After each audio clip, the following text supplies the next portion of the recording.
Runnemede Board of Education meeting is called to order. The Board of Education is in compliance with Chapter 231 of Public Laws of 1975 entitled the Open Public Meetings Act. The time, date, and location of this meeting was appropriately advertised by notifying in retrospect, as well as posting notices in Borough Hall, Runnemede Post Office, Mary Vold School, Align Bingham School, Grace Downing School, and the Runnemede Public School District website. Please rise and join me in the Pledge of Allegiance. I pledge allegiance to the flag of the United States of America and to the republic for which it stands, one nation, under God, indivisible, with liberty and justice for all. Roll call. Ms. Adair, Ms. Anderson, Here.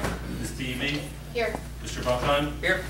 Ms. Davidson, Ms. Farry, Mr. Impagliazzo, He Ms. stepped out. Yeah.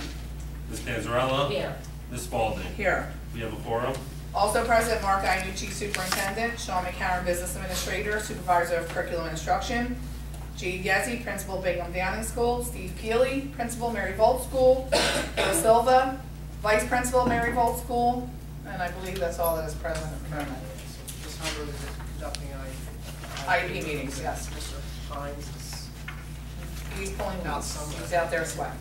All right, we're going to skip approval of minutes right now until Mr. Impagliazzo can come back in. So I need a motion to approve the financial report. I make a motion to approve the financial report. Motion made by Maria, seconded by Chaz. Any questions? Roll call. Ms. Anderson, Yes. Ms. Beebe, Yes. Mr. Buckheim, Yes. Ms. Panzarella, Yes. Ms. Spalding. Yes. Motion passes.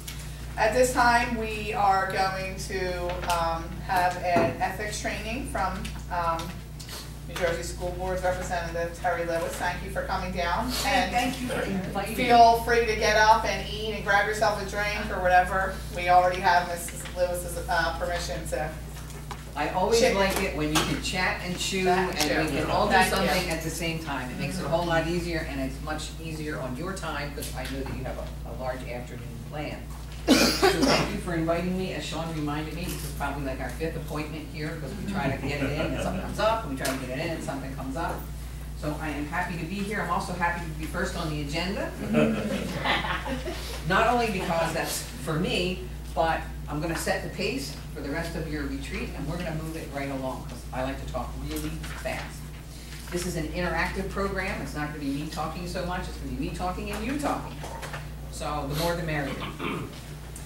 When we talk about ethics, all right, let me see if I can do this. Hang on. When we talk about ethics, the reason that there was an Ethics Act that was established is because as elected officials, your conduct is extremely important to the public.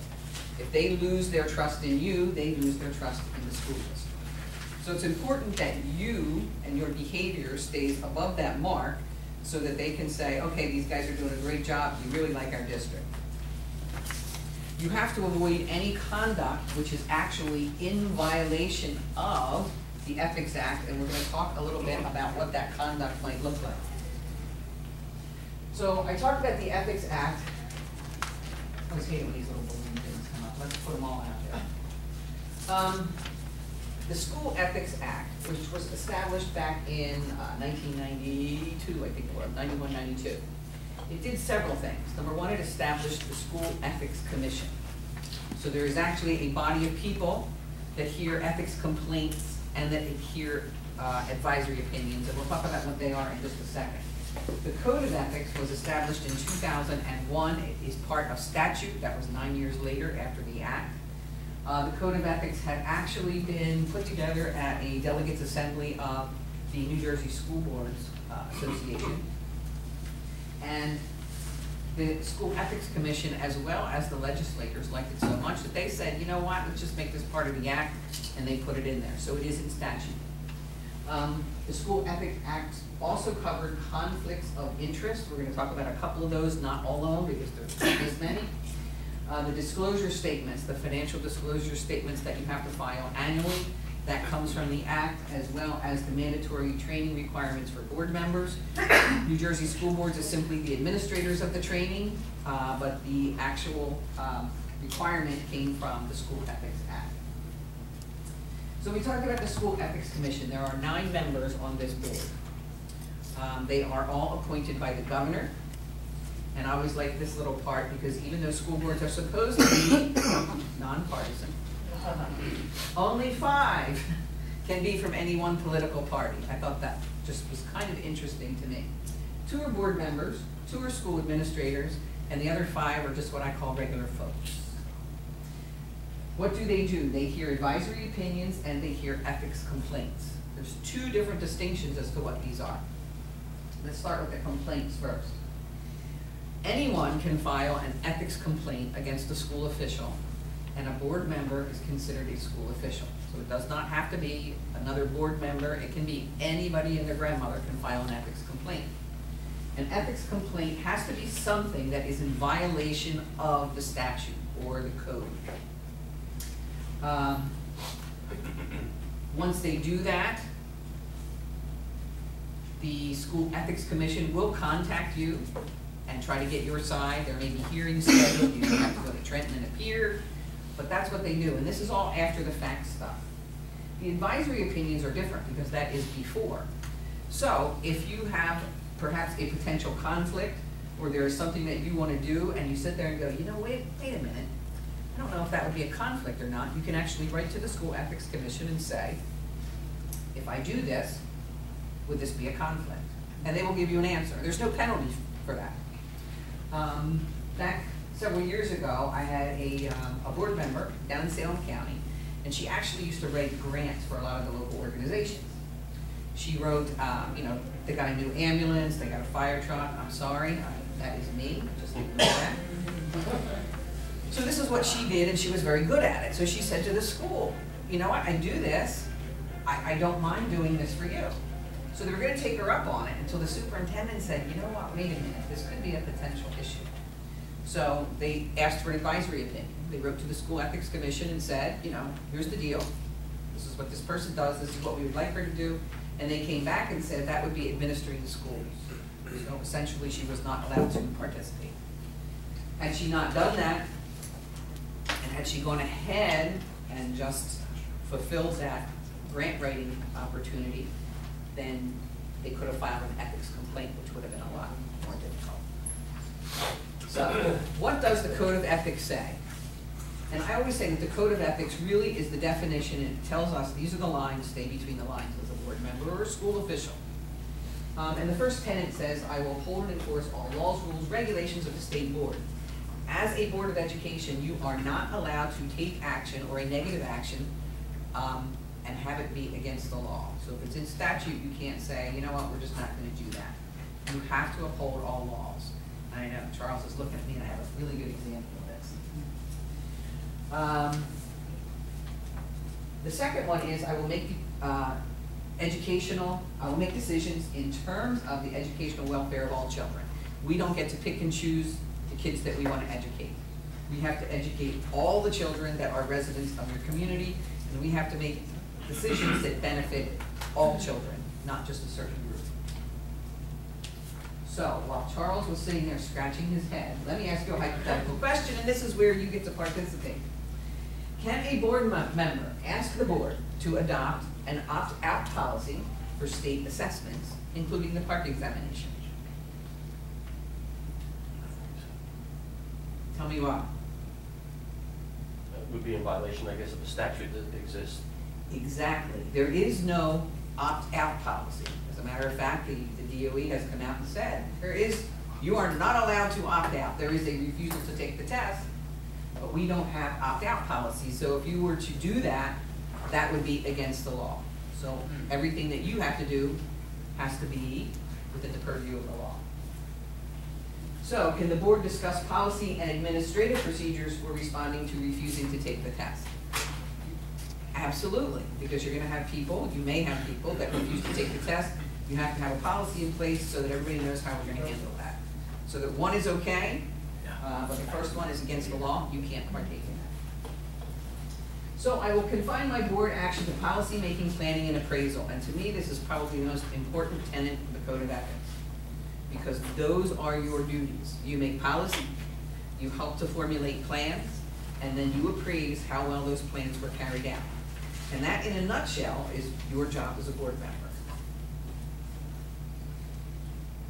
And I always look at the second part, I will help to frame policies and plans only after the board has consulted those who will be affected by them. You know, we're gonna we use that a little bit loosely, because the board does not go ask. The board may send the superintendent out to ask. If you're considering, I don't even know if you have dress code policy here, if you're considering a uniform policy, you might wanna say, you know what? We'd like you to hold a series of meetings because we wanna know how the staff feels about it, how the parents feel about it, but we don't do that as board members. We just make sure that that happens. So, can a board member write up an evaluation of his children's teachers who he believes are not performing up to speed and give that to the principal? No, we can't. That's not our job. We're not here to evaluate staff. What are we here to do? Make plans, make policy, and appraise how well the plans were carried out. So can a board member request information, additional information that pertains to an upcoming agenda item? Yes. Sure. Yeah. I don't have enough information to make a decision. I need more info. And can the personnel committee, in response to complaints from parents, send the elementary school principal a negative evaluation of a third grade teacher along with a note saying that they have grave concerns about renewing her? No. It says committee. No, you still can't. That was a trick question. Wasn't that terrible? And please don't write it in your self-evaluation either, because I was just preparing a self-evaluation for another district, and a lot of times I don't look at them. If they say, you know what, just forward it to me, I do. And I happen to be looking at this one today, and in there is a sentence that says, I haven't talked to the superintendent yet, but I have grave concerns about so-and-so. And I'm like, oh my gosh, this is a board self-evaluation. Why is it in there? So no, we don't ever do any of that. It's not our job to evaluate staff. So I will carry out my responsibility not to administer the schools, but together with my fellow board members to see that they are well run. Remember, if you're on a board, and you are a board of 9, your favorite number is 5. Because if you want to get anything done, it's going to take 5 of you to agree to that. So if you want to get something done, find 4 friends that are board members on your board. We're laughing because we try to agree to disagree. Agree to disagree? We try to. Come together all as one. You know, and there's gonna be times when, there are things that you're gonna agree on, there's things that you're not. And you have to remember, when you leave the room, we're all friends. We still have to work together. And we don't always have the same views about how something should be done. So don't think that your role is to be involved in the day-to-day running of the schools, because that's not what we do. We have somebody that's employed to do that. They get paid for it, you don't, so please let them do their job. And just consider yourself making policy plans and appraising those plans. So can a board member request to see the personnel file of a teacher that parents are complaining about? No, we don't look at personnel files either. Is there any time when we can? Can we look at the superintendents? Yeah, just evaluate it. To evaluate him. I would think. I would believe it's. Not a teacher. I would never ask for a completion. There is times when you can do that. Along with it being terminated. You can never go fishing. This is fishing. Yeah. Okay? If a staff member is being recommended for promotion or for dismissal, Right. That's what it was. you're taking action on them. You can't see the personnel file. There's no reason why you need to, but you can look at their evaluations. We do not look at them as a board. You don't say, Mark, I want you to bring the evaluations of these 5 people because we're taking, you don't do that, but if you as a board member think that you need more information, you can make an appointment with Mark and you can go in and look at the evaluations. Only if they're taking action, no other reason. Can a board member ask the superintendent to research alternative math programs, including one used in a neighboring district? Trick question, I'll warn you ahead of time.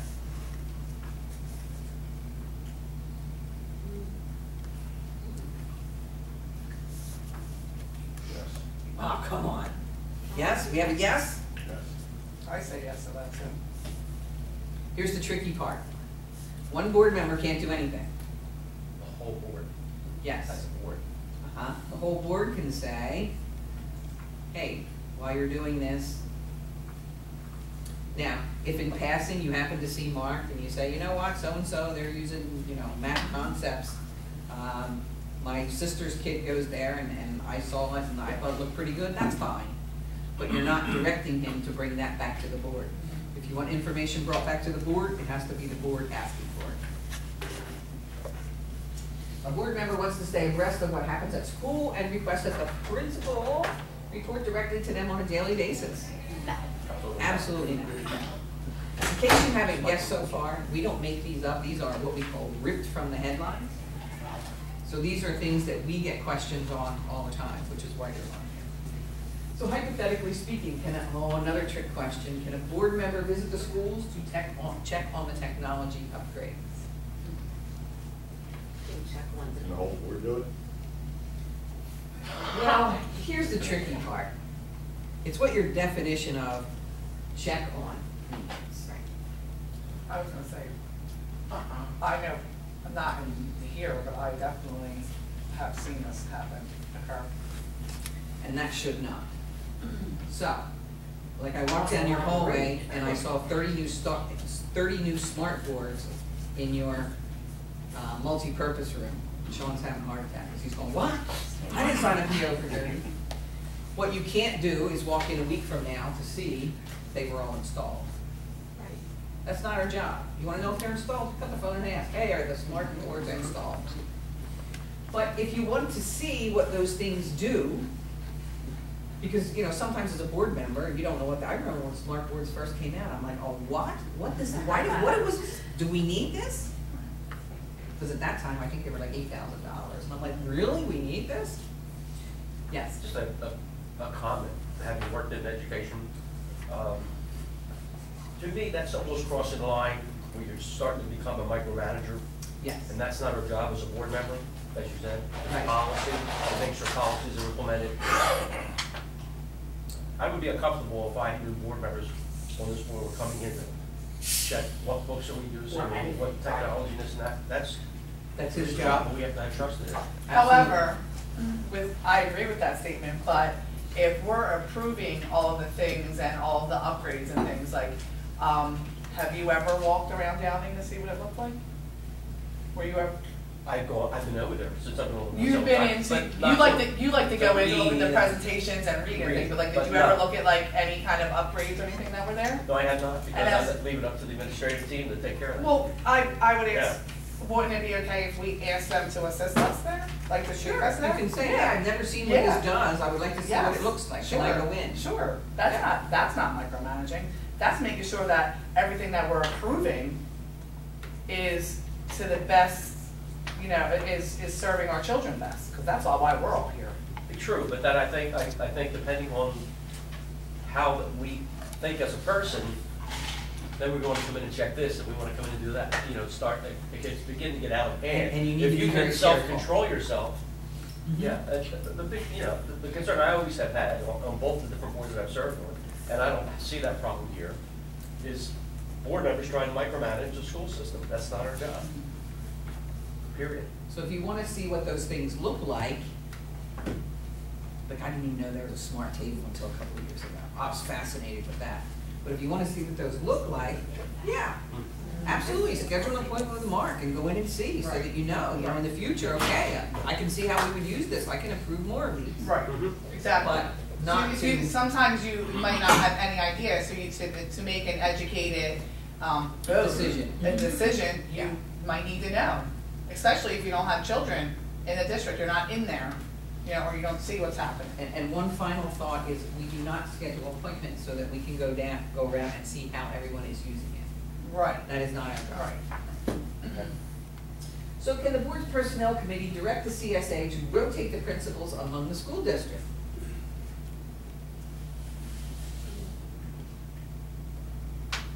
Direct? The wording. No. Suggest? You cannot. I don't know if you can even suggest that.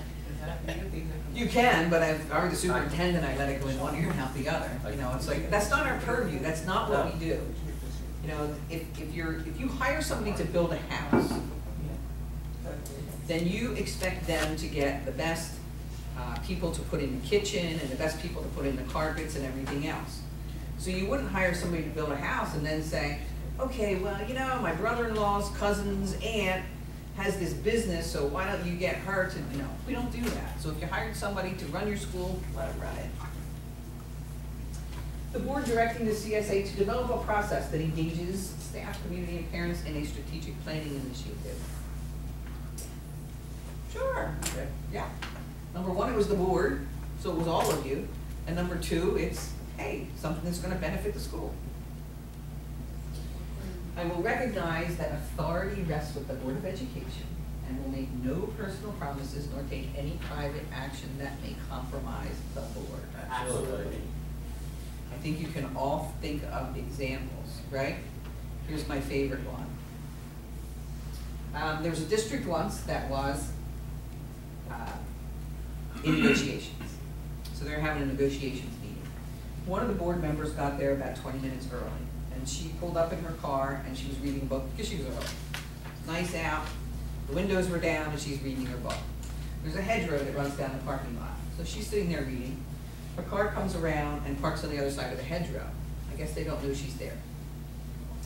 Following that comes another car, and the two of them get out and the two people were talking, and one happens to be another board member, and one happens to be the president of the union. So they were talking about one of the issues that was taking place during negotiation, and the board members said, don't worry about it, I'll take care of it. Well, they didn't hold that negotiation session that day. They had to reschedule it, but that is a perfect example of one board member making a personal promise that can compromise the board. Only the full board has the right to make those decisions, and we can't do any of those that might make our fellow board members go, what were you thinking? So, when we talk about this tenet, we always think about social media, because it is very prevalent in society. It's probably only going to get bigger. I love social media myself. I think it's great. I will also tell you that social media is very public, even though my kids tell me that it is private. And my kids are in their 20s, and they're all college educated. I'm like, guys, this is not a private forum. So, can a board member who is dissatisfied about his committee assignments wage a war against the board president and the rest of the board on Facebook? No. Sorry. They can, Oh, go but ahead, it is yeah. not a very wise idea, and it can result in ethics Ethics, charges. absolutely. So if you are talking about any school business at all on social media, I would tell you to refrain.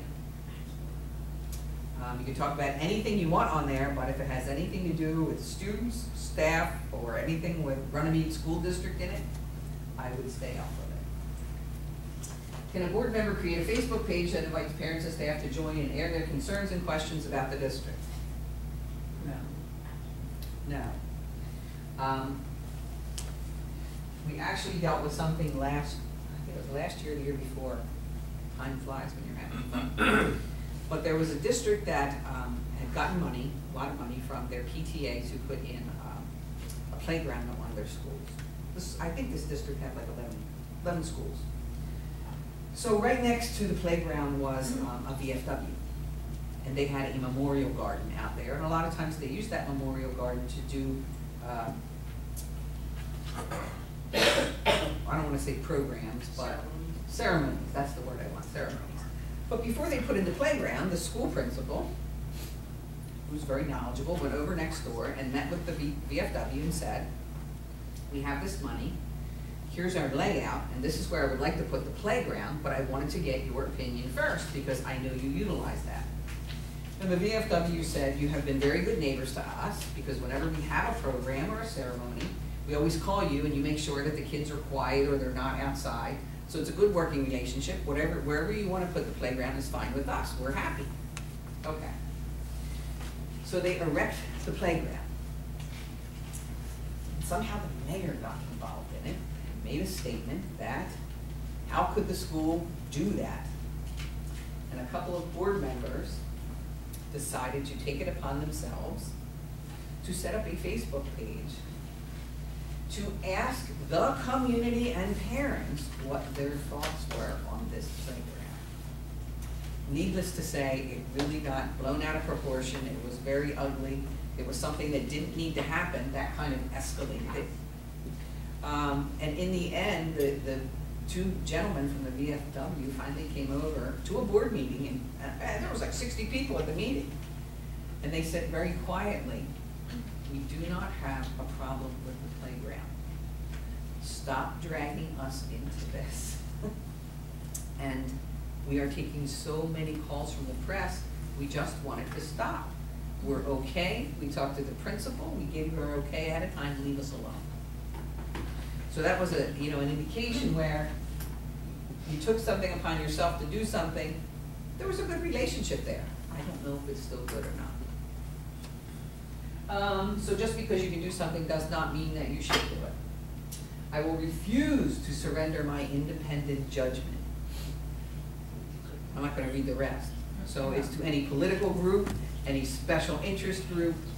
You have a responsibility as an individual to vote what you think is best when you come to meetings. Not what this particular group wants or this particular neighborhood or whatever else. It's what you think, because that's why you were elected. People thought that you were trustworthy enough to do that. Make decisions based on what your district goals and priorities are, and don't be swayed by any outside influences. So this is kind of a no-brainer. Can the board president ask the guidance counselor why her neighbor's child, oh my gosh, did not get into National Honor Society? No. And in this particular instance, the neighbor didn't want to know. The neighbor was fine with it. It was the board member that had a problem with it. A candidate running for his first term on the board promises in his campaign that he will do everything in his power to get an ice hockey team established.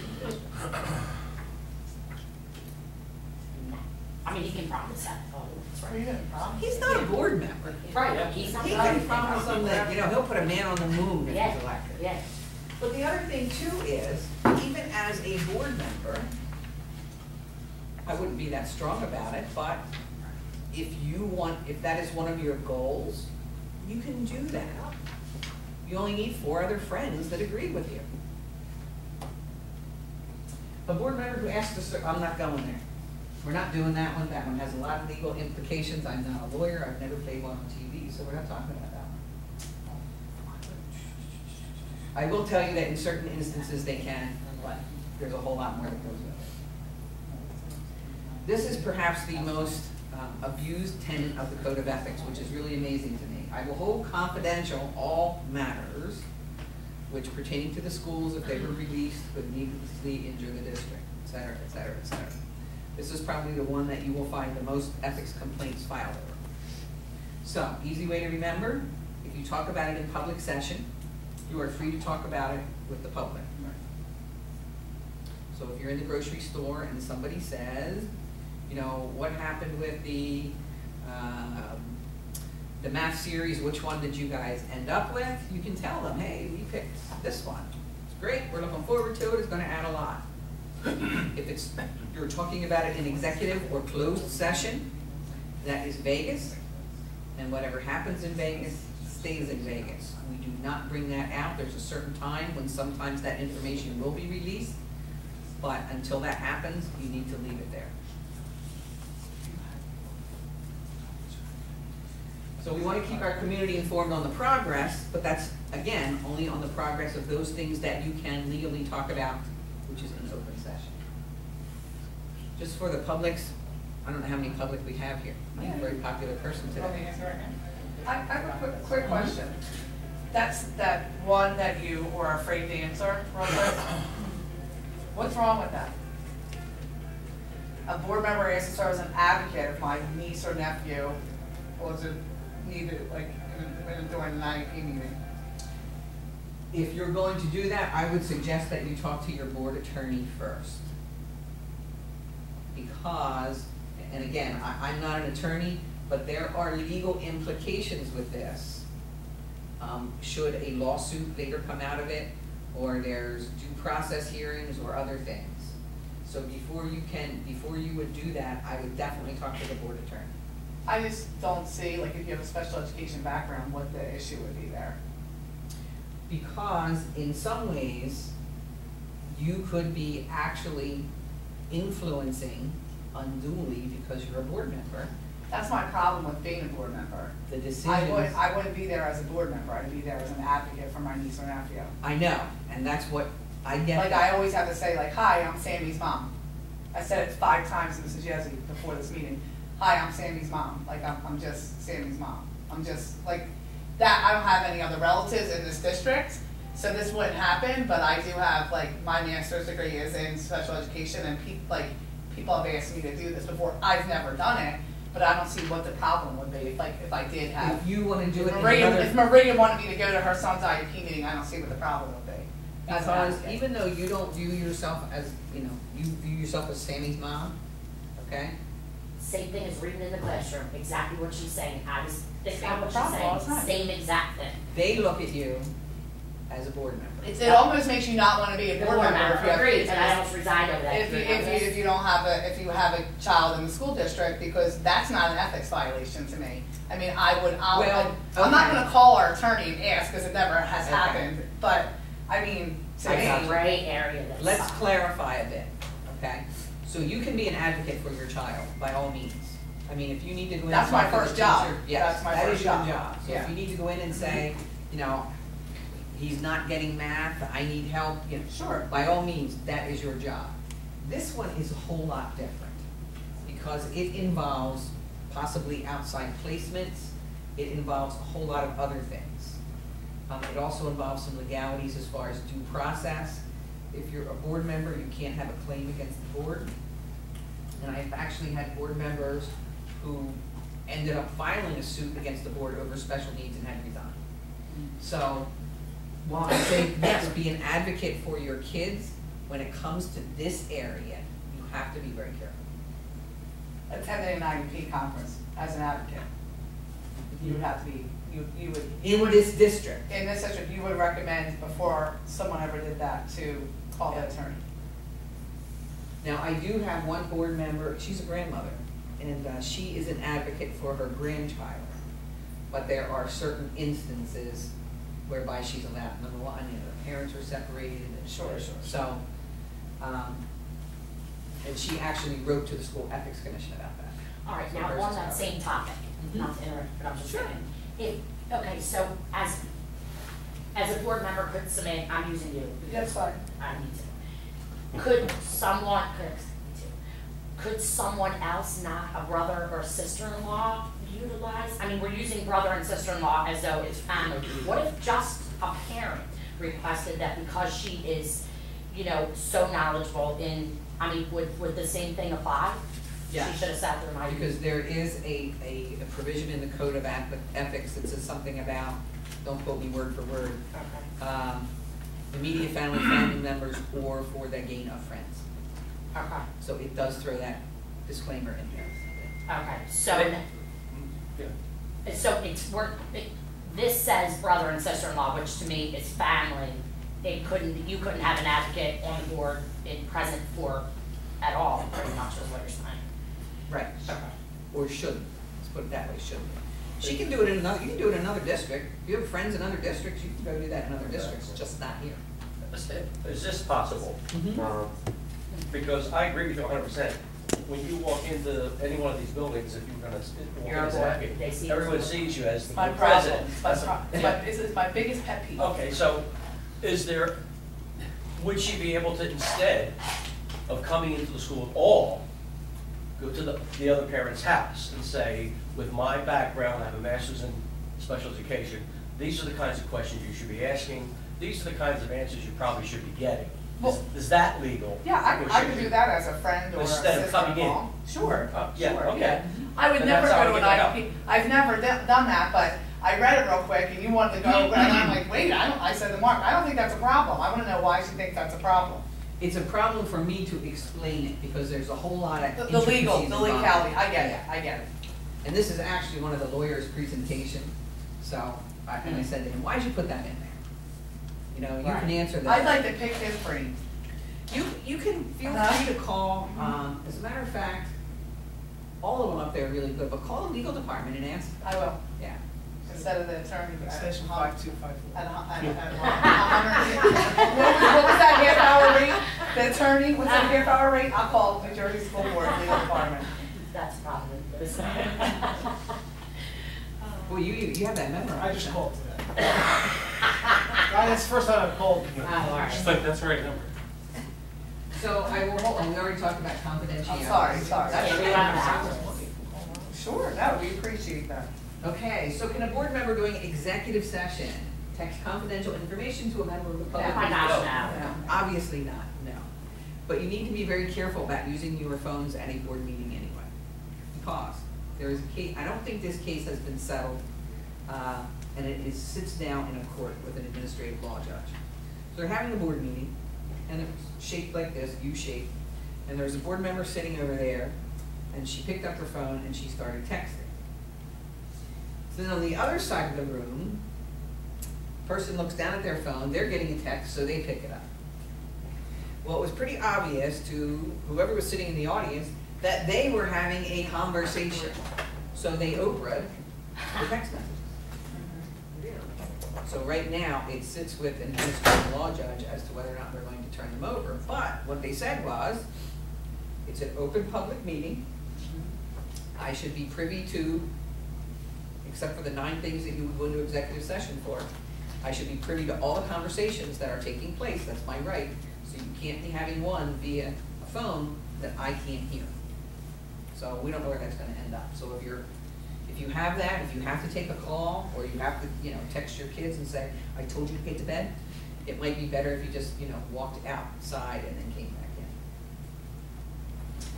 back in. And again, we don't text members of the public during public session either, executive session or public session, and let them know which kind of questions they should be asking. That's not our job. So this is always my favorite. I will vote to appoint the best qualified personnel available after consideration of the recommendation of the chief administrative officer. Excuse me. You get to hire one person. Who is that? Superintendent. Do you get to hire anybody else? No. No. No. You always have to have the recommendation of the superintendent for everyone else.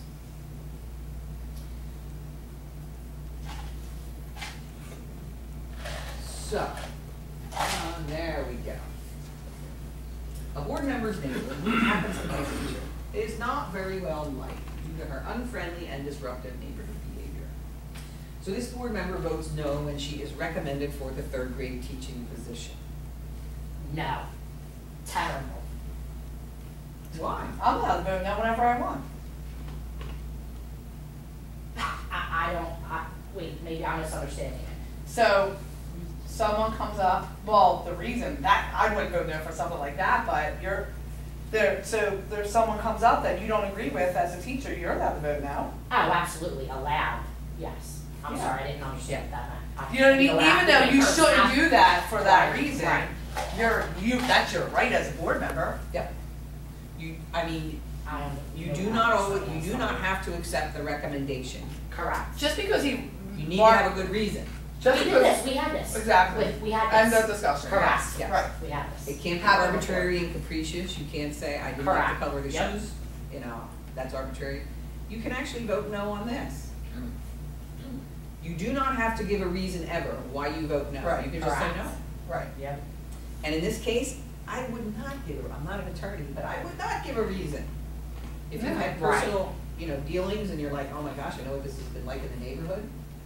You can just say, I can't support that now. That's what we did, that's close. Mhm.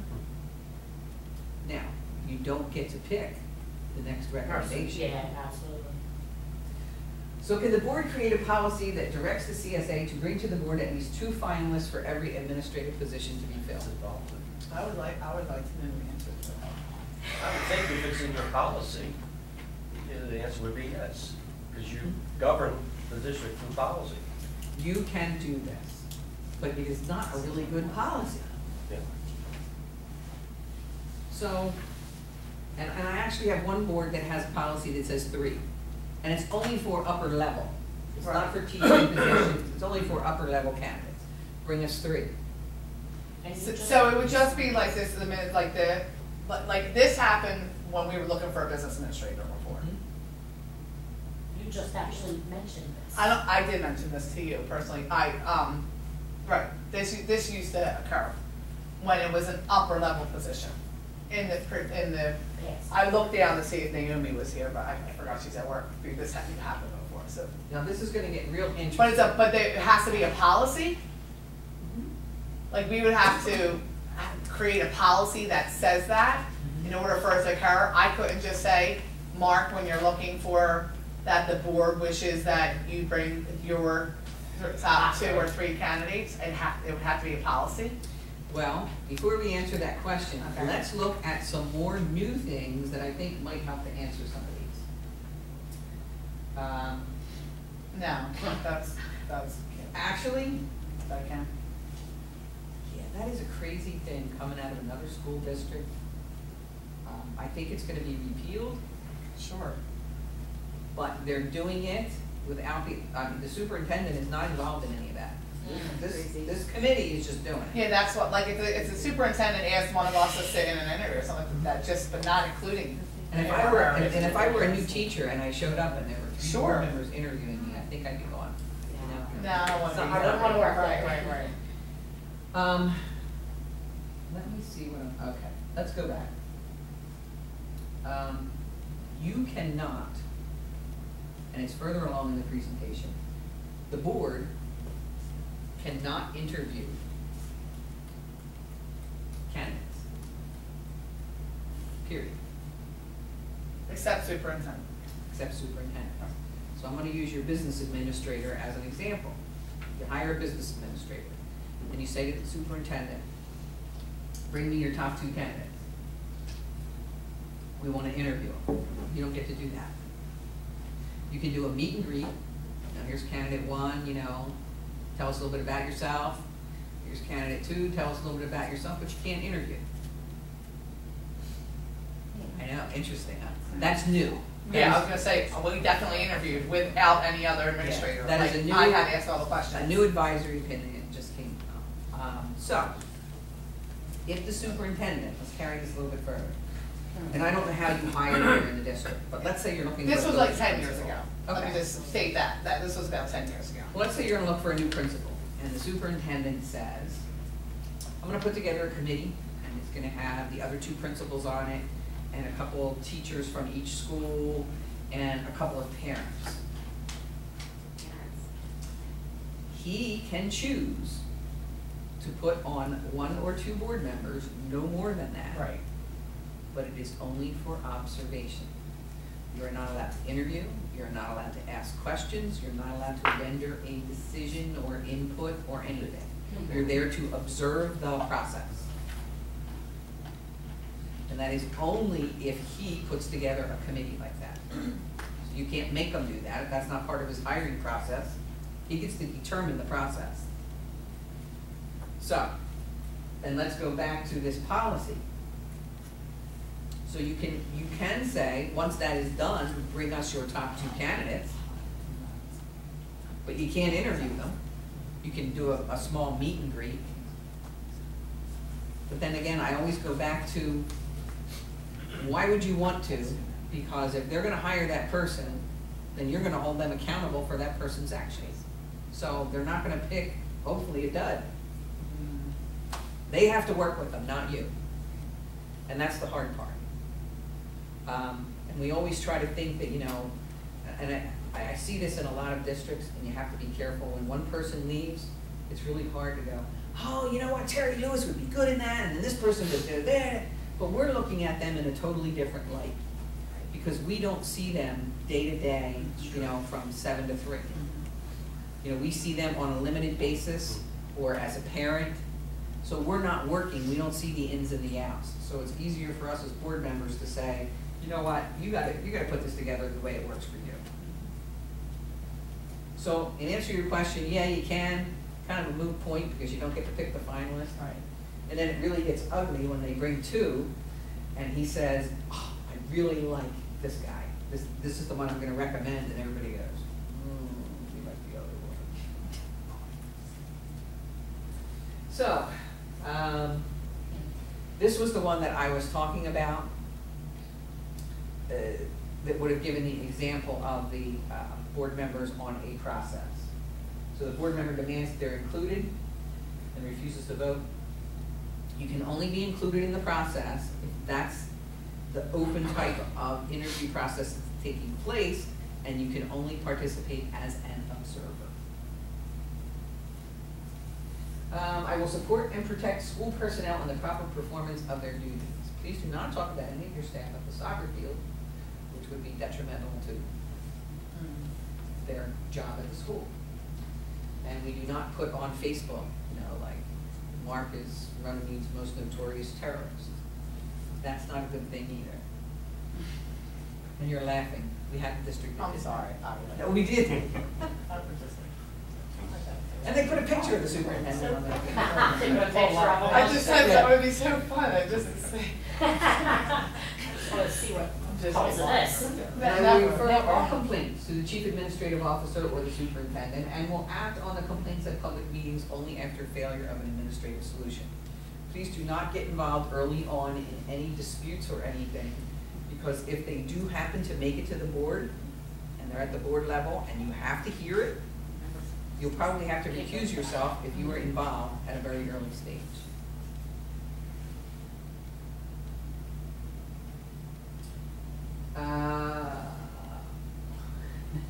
So hypothetically, I know this is not going to happen here, a parent calls a board member, and according to the parent, there is an utter lack of administrative leadership at the school. It's a practical mayhem with all of the administrators frequently absent, and the entire school community is left to fend for itself. What do you do? Tell them to call the superintendent. And then I would probably hang up the phone And call the superintendent, I didn't want, that's what I would do, You're I gonna just get didn't this know if that's what I call, was supposed to do. and guaranteed it's gonna make its way to the board level, so you might wanna start working on this one now. A board member who criticizes the athletic director on the soccer field or a member's Facebook page, no, we know we are not supposed to do this.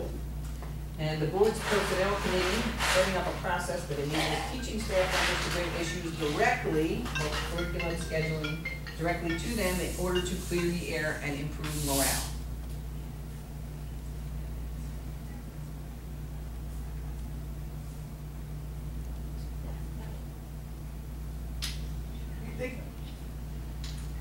That is a no in the most terrible way, yes. We don't do any of that. There's nothing that, as a board, you can do. If you're a personnel committee, you're a committee of 3, what are you gonna do? You're setting yourself up for failure, the board up for failure, and the superintendent up for failure. Bad decisions all the way. Terry, quick question with committees. Question came up at the last board meeting regarding allowing the ability to have committees. So, committees of 4 board members. Are you able to meet behind closed doors, or does everything need to be advertised to the public? 4 is okay.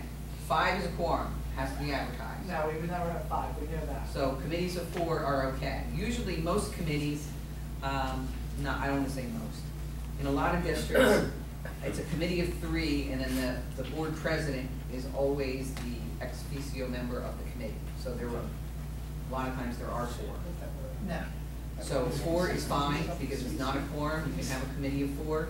Just make sure that your policy matches that. Is there a specific statute that we could address? Because I know why he brought that up at our last board meeting. A person who doesn't even live in our community raised that question. How can we be running committee meetings without opening it to the public? So Same it'd be good to have that statute so we Public can Meetings Act. tell that individual, go read it. Yeah, and it's the Open Public Meetings Act where it talks about a quorum of the board is required to. But then he was stating that, what is it, what was the wording? Executive majority was 3. Or if you have 3 board members, that's all you need for an approval. So technically a committee who then comes out, you would need 3 votes if there were only 5 members. What was it? What was that exactly? I know what he's saying. Effective majority, stating that if you have 3 members on a committee and they come out and you only have 5 members present, then you that's the technically majority. have a Correct. majority to vote in that. Correct. Yeah, that's right. So we'd But he's still, not right, I mean, so we'd still be compliant under Open Public Absolutely. Meetings Act to not advertise or open up the meetings to the public if we're having it like the conference room or wherever it might be. yeah, We're permitted to do that as long as we only have 4 members. yeah. And furthermore, I'd like to point out, for the last couple of years, we did meet, we did As a committee whole. as a whole, and these same people that have issues were never, at that entire hour, was open to the public. We were here at 6 o'clock, our meetings did not typically start until 7. Oh, so you did a We committee did a committee as a whole ahead of for a time. couple of years, Okay. and I'll just point out that that too was open to the public, and how many people did you say? Well, besides that, there's no point in making a decision at a committee meeting, there's no need to have it. We don't make We don't decisions. make any It's not- decisions. You can only make a recommendation to the decisions. board. It's discussion. It's And- a discussion, yeah. it's not a resolution. And the reason why we don't do what you said is just because it was, well, the way we do it is so, like, different committees meet different months at different like, times of the year, so that way, like, the board president doesn't have to come to every single committee Right. meeting. So, you know what I mean, with my schedule, so we would go around and then like, you know. Each month, a different committee. Each month, so I necessarily would only maybe have to be here like for 3 committee meetings per year. We don't, you know what I mean, I know that other districts have committee meetings on a monthly basis, we Yeah. don't, unless Yours are we as- need to. Yours are as needed. As needed, Okay, yeah. yeah. A lot of them are as needed. Okay. Because sometimes we don't always need a transportation, property and transportation, because, but you know, around budget time, we do, because Dr. McCarron needs to like let us know, and Mr. Iannucci, what's going on, you know, like what are they proposing in the sun, but, you know, right now, we would not have to meet because everything is approved and happening. You know what I mean, so we Sean, only, text me this guy, or email me this guy's name later, so I'll probably run into him sooner or later. Okay. Oh, absolutely. If they're making their rounds, because we get that a lot. But no, there's, if you have a board of 9, there's nothing wrong with a committee of 4 meeting. It's fine. Okay. And there are different voting requirements, as you know, for different items. So it always takes 5 people to hire, 5 of the total membership. So if your total membership is 9, then you need 5 people to hire. You may only have 7 board members present, but if 5 of those vote, that's the majority of the total membership. There are some votes that just say a majority of the members present. Yep. So, there is on our website, if you go under legal and you go under topical law, there is a listing of board voting requirements. And it'll tell you which motions, you know, require how many votes. So you can take a look at that. So if your public wants to know, you can have that available for them. So here it is. We have modified our meetings to, I believe, fit what is legal and correct and everything else. So for us, you know, confrontation or just challenges like that, I think, as you can see, our president and our administration is trying to do the right thing constantly. We are not a board who is. Correct. It's just very frustrating for those of us that, you know. I know that there is a pocket of area up here in Camden County where, and I'm not sure, I don't know if it's the same guy, but they kind of like go around and target different. And I'm not sure for what reason, but. Okay, so, we're gonna talk a little bit about this and I'm gonna get out of your hair, because there are a couple of advisory opinions that you probably need to be aware of. And then just so that you know, the difference between the School Ethics Commission and the Ethics Act has different definitions of what family members are. And those definitions can sometimes cause you a little bit of consternation when you're trying to figure out if I have a relative in the district, can I participate in this activity or not? There's kind of like three main activities, so it's the evaluation or hiring of a superintendent. Negotiations is another one, and I can't remember the third one, it'll come to me here in a minute. So the statute, the ethics statute says, a member of your immediate family is a spouse, child, parent, or sibling that resides in the same household. That's what their definition is. But they also said their relative is parent, child, spouse, sibling. So they're immediate if they're in the household, they're a relative if they're the same grouping, but they don't live in the same household.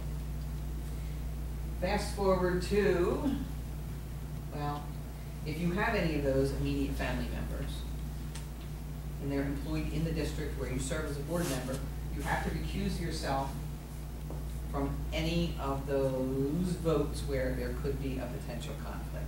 For example, let's see, it's a business interest, use of your position to secure unwarranted privileges, which I think might go back to Which would probably fall under Yeah. there. any financial involvement, gift or favor that was offered with the intent to influence, personal involvement that creates a benefit, there would be another one for that last question that we had. So if you have an immediate family member that works in the district, parent, child, spouse, sibling, you need to be careful about what you vote on. We don't have any of that here. Okay, good, perfect. Do you have any relatives at all? No.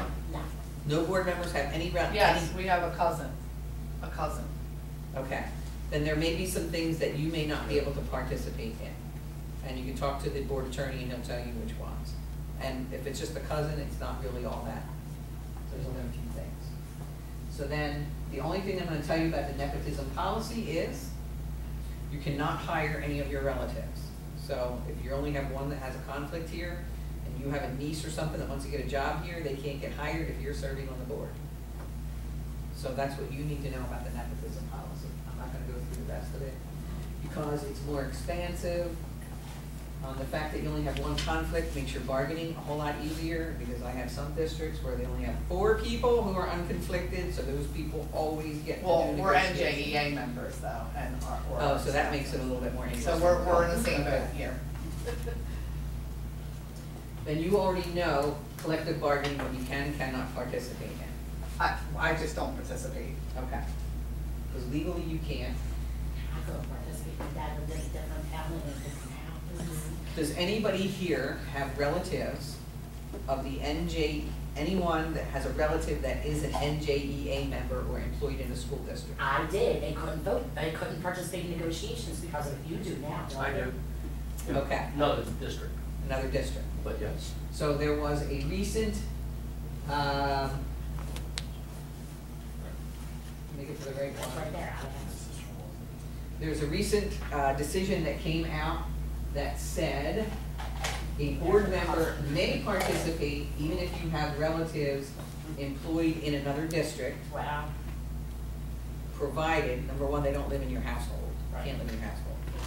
They have no heightened union involvement, they don't serve as a, on the negotiations committee, they don't serve as a building rep, they're just, Right. so you can do that. The one thing that gets me is, here's the criteria. We're currently under negotiation.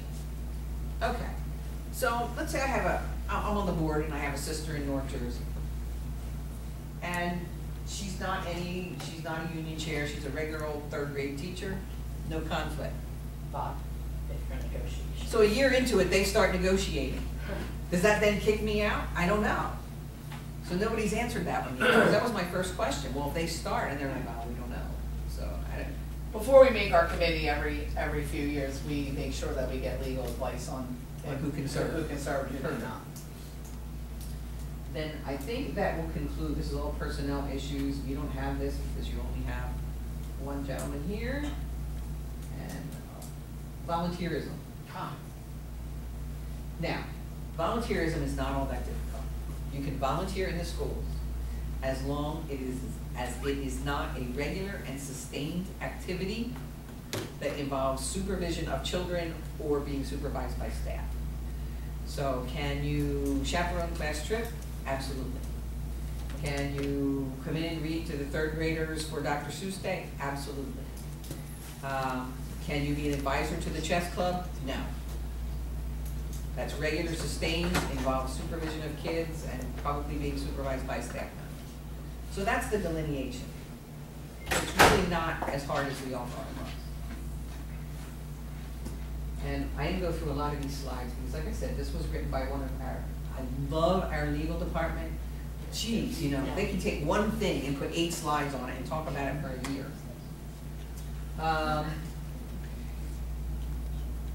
The only other thing that I will tell you is the very last slide. Oh, there's interview committees, we're not talking about those things. This is actually the minimum behavior that is expected of board members. And that's the important part that you need to remember. So everything that we outline is only the minimum. Questions? You said what you outlined as the minimum? Yeah, here it is. Outlines the okay. minimum expected or required behavior of school officials. Doesn't mean that you can't go over and above that. Could you email this to us, because we don't have a full board? Can you- Oh, I can do better than that. I brought packets for everybody. Oh, wow. And the Oh, yeah. PowerPoint is in there as long as a bunch of other documents that you might need. And I don't hand them out ahead of time because everybody always reads it and then they don't listen to me. Sure. That's such a good idea. So there are, I think there's 13 of them here. You still think it was back there. Can you go over, or or I can ask privately, what is the attendance policy of a board member? What is the attendance policy? Is there an attendance policy in? Actually, there is. Okay. The legal requirement is that you can miss no more than 3 consecutive meetings of the board. Okay, and I believe that I remember that from one of my trainings. So you're telling me that a person can miss 3 meetings, come to one, miss 3 more, come to one, and they can still remain on this board? Yes. Wow, Now, that doesn't mean that we can't sit down and talk to them about it. understood. And say, look, you know, we all made a commitment, you guys didn't. It's open session material, Right. it's not. I'm an advocate for Executive session. attendance, and this is not only on this level, but on, elected officials I've hired. I just personally haven't heard with it, so. Well, me too, but we have to have that discussion in a few Yeah. minutes, because that's like a pet peeve of mine as Me well. too, ditto. But, Thank you very much, I appreciate it. thank you for coming appreciate- out, and thank you for being so like cooperative with all the things that we Always, do. always. I was on Always. board, so you know what, it gets busy. How long have you been doing this? I have been with the association, I'm on my 9th year, and then I was on a board for 10 years before that. Awesome. So when you state something is in place, just for the record, she knows what she's talking Oh, about. yeah, she's been around. I'm making public. Oh, Do you mind if we take a 5-minute recess? It was directed personally toward him.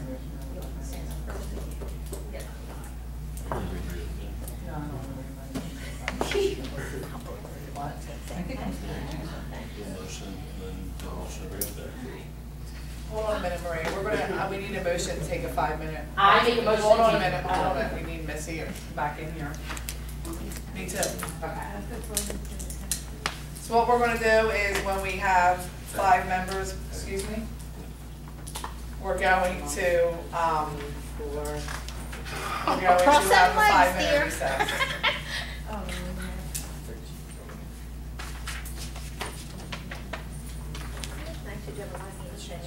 And then what was that? Oh, they have to do both? Yeah, I gotta make a motion for a 5-minute break. We can't do that. See ya. It was wonderful, it was wonderful. Thank you again. Do you want something to eat from? No, no, no, I'm Drive good. home, are you sure? Yes, I'm heading down. Thank you so much. Okay, thank you. Good seeing you guys again. Good. Stay out of trouble. Thank you, always. Always, always a pleasure. So who was on call today? The attorney. John?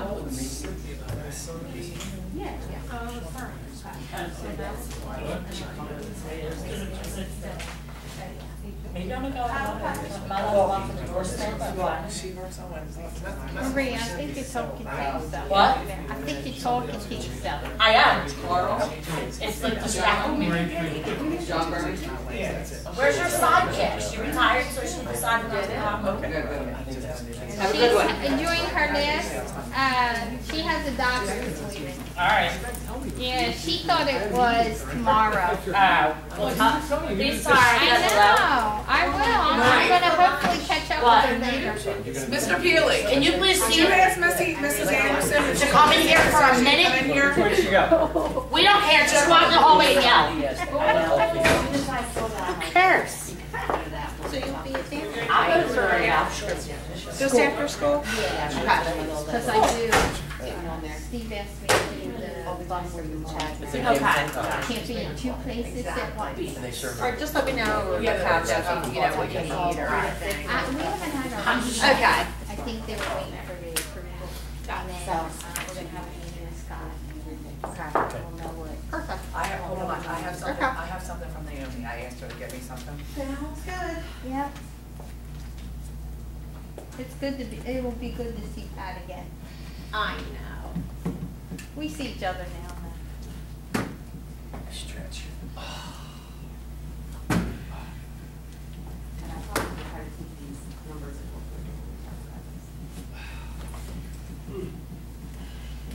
So what's going on next? We're just going through the agenda. Do you have a presentation? What's We're gonna do happening? our presentation of school and district goals. Oh, I see it right there. Okay. Are you Discussion. set up and ready to go? I can- Okay. We're gonna discuss, everyone has a data spreadsheet in regards to. Got it. Yep. A snapshot from each building. Sure.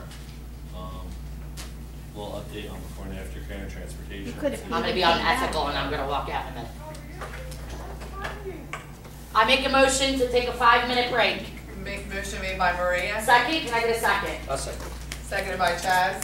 All in favor? Aye. Meeting. I'll make that motion. Motion made by Chaz, Second. by Maria. We have a quorum. 2:25. Not yet.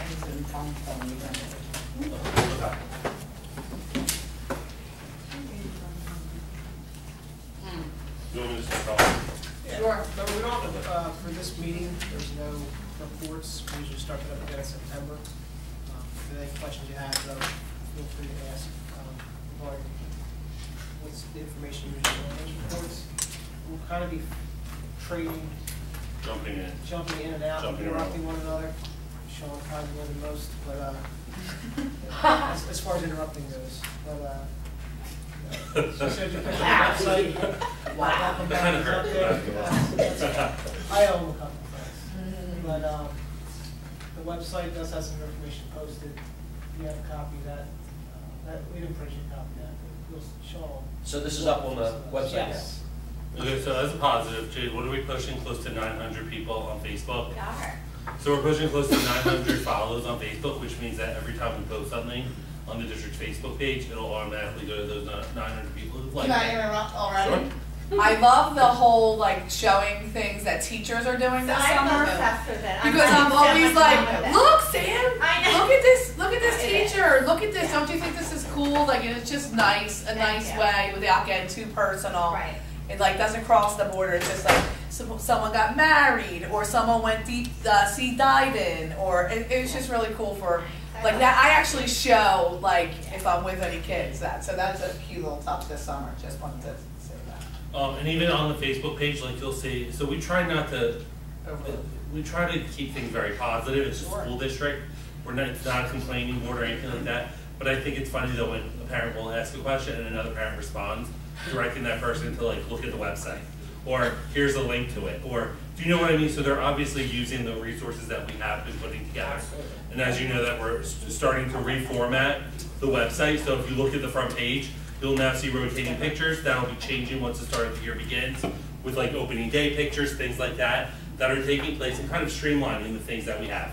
On the main page, we've taken away a lot of the things, such as like the sidebars, all the different links, so that way it's a little bit more easier for the person who goes on. So right now, all you're gonna see is summer updates, summer reading information, athletic form information, things that they need to know for the summer, primarily what the office hours are in each building. And we just added an opening day form link because parents are always asking questions regarding what's happening, what's coming up, what do I need to know. So we actually just posted on Facebook yesterday to let parents know everything that they'll be getting at home. So as a parent, if you want to start looking at before and after care, food service information, technology with the Chromebook user agreements, because Chromebooks will be in grades 4 to 8, they'll be going home in grades 5 to 8, but it will be a 1-to-1 in this entire building. And of course, we're going to be having more technology down at Bingham and Downing as well.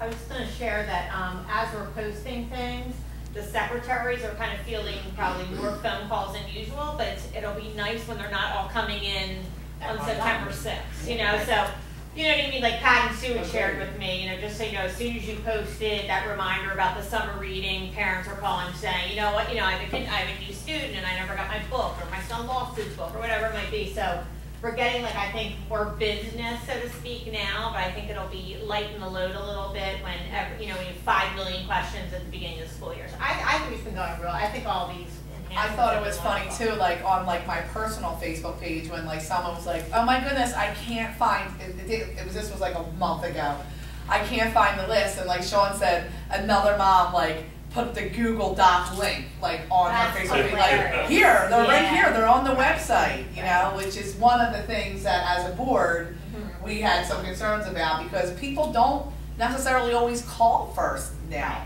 You know what I mean? It's they want that They direct post, contact. yeah, They see exactly. it, they post it, or they'll go here before they call. One of the big things, I know I posted, I believe yesterday, the day before, about physicals. So Sure. Soccer and field hockey next week, physical forms are there. Also, we looked at Dr. Patel, our school doctor. Phone number. Phone numbers, and you can Good go there, contact. it's free, so if somebody asks you that next couple of days. Absolutely. It's free, you just have to call, put you in. And if you are looking at it on your phone, you could literally just click the link for the phone number and it will call for you. Sure. So Yeah. it kind of makes it a little bit easier for the person.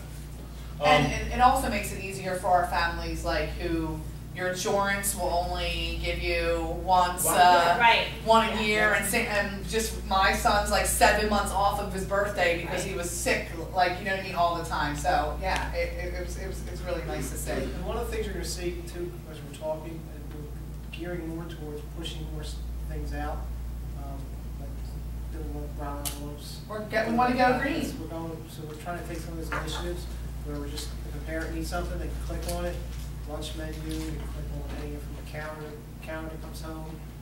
There's physical forms, a slip for intramurals that are participating. We're talking about now, we have some of the younger grades with the Yeah, clubs and we're activities. transitioning. So getting away from that, because I know having kids of my own, if I'm not pulling out of my son's backpack, I know for a fact that he's not gonna, so not the first thing he's showing me. I'm pull up the summer reading book, gotta get that So out. while you Yeah. might see it electronically and paper this year, we are gonna be trying to do both, so that way we can easily transition out of doing both. And of course, if anyone needs something copied or printed and sent home, we'd be more than happy to do that When for the school them. year starts, one of the things we sent home is for mobile alerts. Myself, as well as the principals and coaches will be using those for, update, don't forget, school pictures tomorrow at end of school.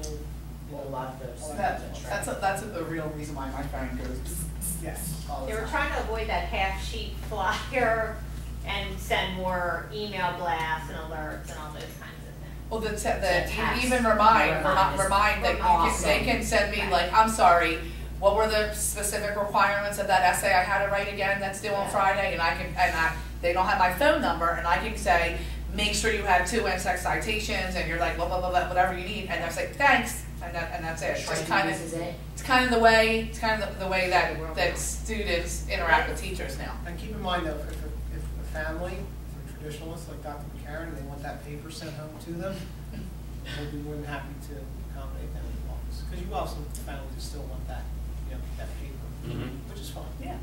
We'll do that.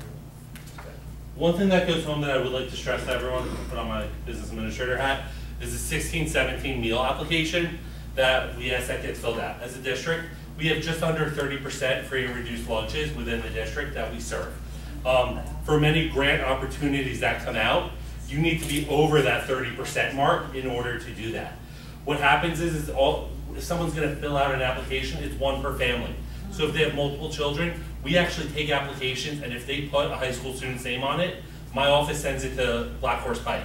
So that way the meal application goes to Black Horse Pike as well. So we do have that reciprocity. Reciprocity. Just that? Oh, so close. Reciprocity. There you go. Exactly. It was supposed to be a salary. So we really encourage every family to fill it out. But here's the thing, last year when we encouraged them to fill it out, if they don't fill it out completely, it has to be voided altogether. So it means nothing at all if it's not filled out completely. So that is online. My office helps people all the time in the beginning of the year fill out the forms or kind of guide them through the form process to assist them if they have questions with that. Can I make a suggestion? I feel as though, and this suggestion actually is to the principals, I feel as though that, all right, so Belmar, our neighboring community, has over 50%, Sean? I think that's what I was told. Over 50%, so they now get so much more. Title I funding, it's like unbelievable, right? And now, although we're not equal, we're quite similar to them. And so I was talking to some people and they really did like a push because I feel as though just talking to people in the community that they're embarrassed Correct. to do this. But it's confidential, so like they shouldn't be, and we talked about this, they shouldn't be like, I just want to try and like make a little bit of a push and I don't know like We how I pushed can it last year, I remember having this conversation. I just want to make a little bit of a push, like the whole world, every teacher, nobody here, this is confidential information. Like my girlfriend came to me and she's like, oh my goodness, I'm so embarrassed. I can't even believe it. Like I'm ecstatic. I'm getting reduced lunch. And I'm like, that's nobody's business except your own. Like you're a single mom, you should get reduced lunch, you know?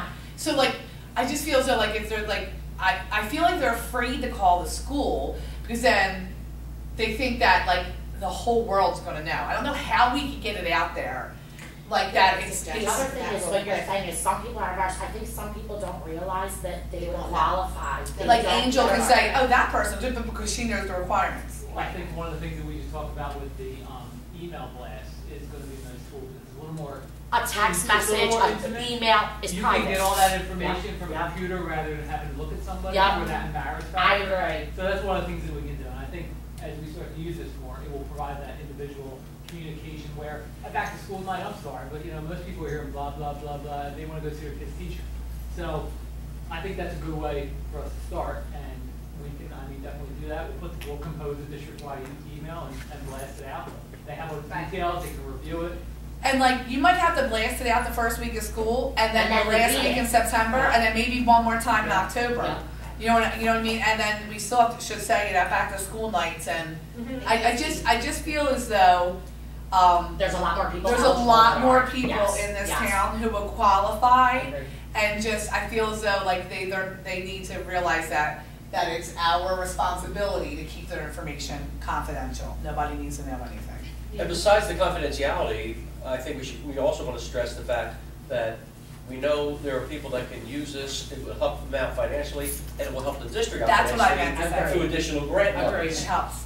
And not even grant money, I tried to get, like free lunches or snacks in the summertime, and so I knew the person who does that. And we would And qualify we because we did didn't have enough qualify. people. And the thing about it is, here's the reality of it. Am I gonna buy a house in Runnemede where I have to pay for my student who's 3 and 4, a regular ed student, $1,500 a year for a half-day preschool program? Or am I gonna buy a house in Belmar that now with all their additional funding has free 3 and 4-year-old? I mean, these are things that young families moving in, that's like that's a huge perk. I think what you have to do, honestly, is market it instead of going straight at the numbers, like, forget the free and reduced lunch part. Just say, hey, there are Let's see if programs you out there. If your income is around this much, average for a family of 4, you would be eligible for free and reduced lunch and possibly food stamp benefits, because that number is the same. So I think you have to kind of market it a little bit. Well, the issue we had last year. Like, I'm not was- opposed to knocking on people's doors, because I don't think they would be, Well, the issue that we they had wouldn't be last year embarrassed was to tell me their that people situation, didn't because they want know I to share wouldn't that judge them. information. So they didn't want to share the I'll share my situation. for whatever the reason was. So once we asked them and asked them, like, to see if they want to fill out the other parts, and they say no, we say, okay, thank you very much. If anything changes, please let us know, and we'd be more than happy to help you. And then we kind of have to put it off to the side, because if they don't want to share that information, then You can't force it. we can't force it. You know what, like you said. So And what I do say, just so you know, like what I, not to like keep like being a dead horse, but what I do say to them is, okay, like, it's pretty easy to make Johnny and Becky, peanut butter and jelly sandwiches and throw them in a Go-Gurt. I said, but when Johnny is playing soccer and Becky's playing field hockey and they're growing in high school, to give them, they need to give at least $10 a day, and that's just a meal and a water bottle. So that's $50, that's $200 a month, and that's not even letting them get a bag of chips or anything. So I'm like, this is reality, this is what's gonna happen. Okay, you might be able to get to do it now, but in the next couple of years, it's gonna really start hurting your pocket. So if you qualify, by all means, get it. It's gonna help you. And maybe they should also, not everyone knows that Belmar's 50% population gets lunches for free. Well, I do, because I started asking questions on why they got a preschool program and all the How they summer fund it. program and everything else. I started asking questions. So. And then on the bottom of that paper, on the bottom of the website that went home, it's kind of like a half sheet that we were gonna be putting in the family envelopes that go home. But a kickoff event for the district, similar to what we did. We didn't do one last year because we had all the roofing projects going on at the time. But kind of a little kickoff event for the school community on August 30th from 5:30 to 7:30 here at Bowles. VFW is assisting with that. Back to school nights are listed, conferences are listed. Willie Green Family Night, we have to do that as a part of our harassment, intimidation, and bullying initiative. So Willie Green is a former NFL player. He'll be going to all 3 schools that day, doing student assemblies. He'll then be coming back in the evening like we did last year. It was he was a basketball player last year, 2 years ago, Seth Franco, and then last year we had another person who plays the saxophone. And Oh, they loved him. And so we had pizza and things like that. We had a little bit over 100 come out into the Bowles cafeteria that evening for that night. So he'll be coming out on Tuesday, October 20th. 6 o'clock dinner, 6:30, 7:30 is a presentation. And then the Runnemede before and after care club, all information is posted online for parents. Both the registration form. What's that? Have you gotten feedback from anything? People have been turning in their forms. We have the staffing there. We have substitutes in place. We have, you're approving today the job descriptions for both the supervisor and also the aftercare workers. So I mean, we definitely have the people in place. And a lot of times, people who are subbing for playground cafeteria are also subbing for before and after care as well.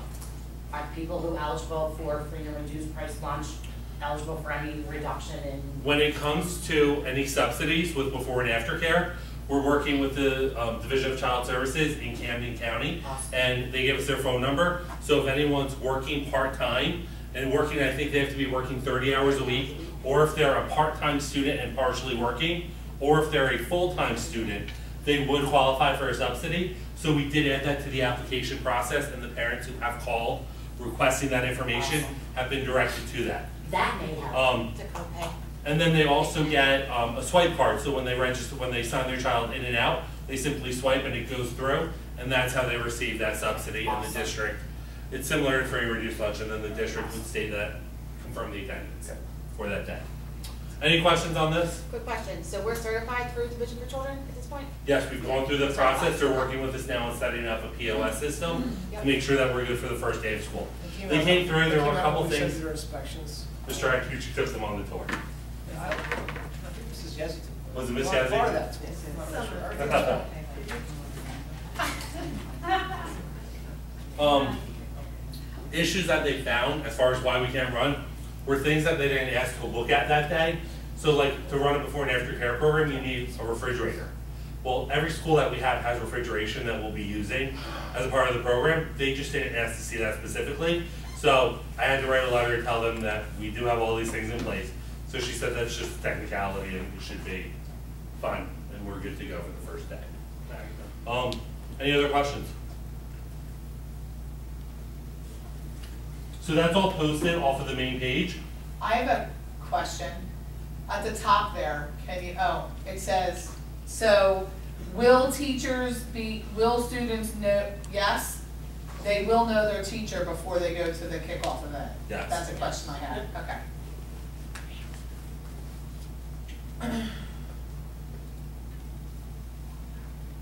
Okay, so something that we have here is our school and district goals for the 16-17 school year. Each of you were given the 15-16 school goals and then the 16-17. So this is where we'll be jumping back and forth. Hold on, I don't have that. You have it? Looks like this. when we were given this today? Yeah. Here you go. Thank you. And you have this one? Does anyone else not have it? No, I don't have She it. needs a board goal sheet as well. Let's see, go together. Sorry about that. No problem.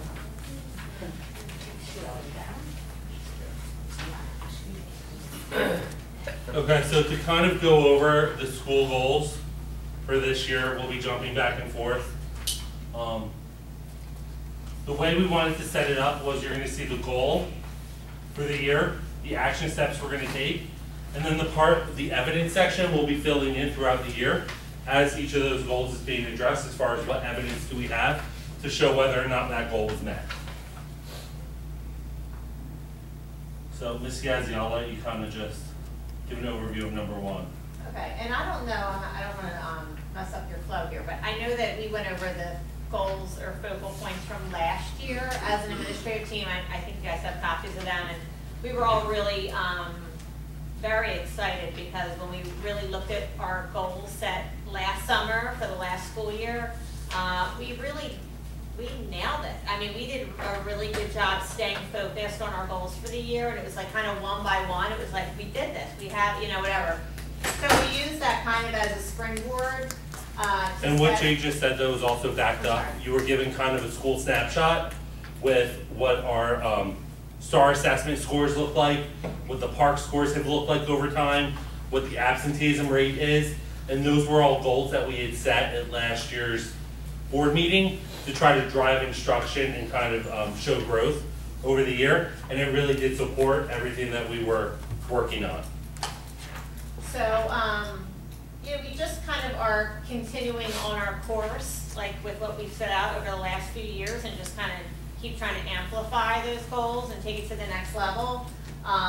Steve and I work closely, but obviously with the age difference, like when I'm trying to increase attendance, let's say, with a kindergartner, it's a lot different than it is with an 8th grader. So like we have the same goals, but we kind of go about on our action steps are slightly different.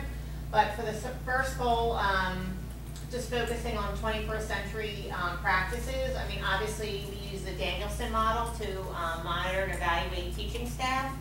And we listed some of the things we focus on. I mean, the various forms of data, and that could be student data and staff data. Like if we're, let's say we're, Steve, or the whole administrative team, I should say, are doing walkthroughs. And we start seeing something that, that maybe is a challenge. Like that could be the data that we use to drive professional development. Or let's just say that we assess students and we see a common weakness, and we use that data to drive instruction to help students. So that can be kind of seen in a lot of different lights. We're continuing with small group instruction that's leveled to meet the needs of each learner, whether he or she is a gifted student or he or she is struggling in one area. We want to make sure that we are arming the teachers to deliver the instruction that each child needs. Our daily 5 and daily 3 models are going very well. And like Sean said, after reviewing various forms of assessments, I think the data supports our success, so that's always nice. I mean, as educational leaders, I think are well informed and educated enough to see it and call it like it is, and it's also nice when the data supports it. And one thing I'll say is everything that we brought to the table, teachers were very excited to learn about and implement in their classroom. And they would kind of take anything that was brought to the table, and then they would bring 5 other ideas to it that they would then be sharing with their colleagues. So that's why that's something I attribute to when you go through rooms and you're like, wow, this looks great, or wow, look at this. 12 Touchstones of Good Teaching was our summer reading book for all staff members. So every staff member actually received that book to read over the summer. We encouraged them to read over the summer. And then this year when we do our Danielson training, which we're required to discuss and train as a part of our contract, what method they're being observed on, we're going to be incorporating that book, the 12 Touchstones of Teaching, into that presentation.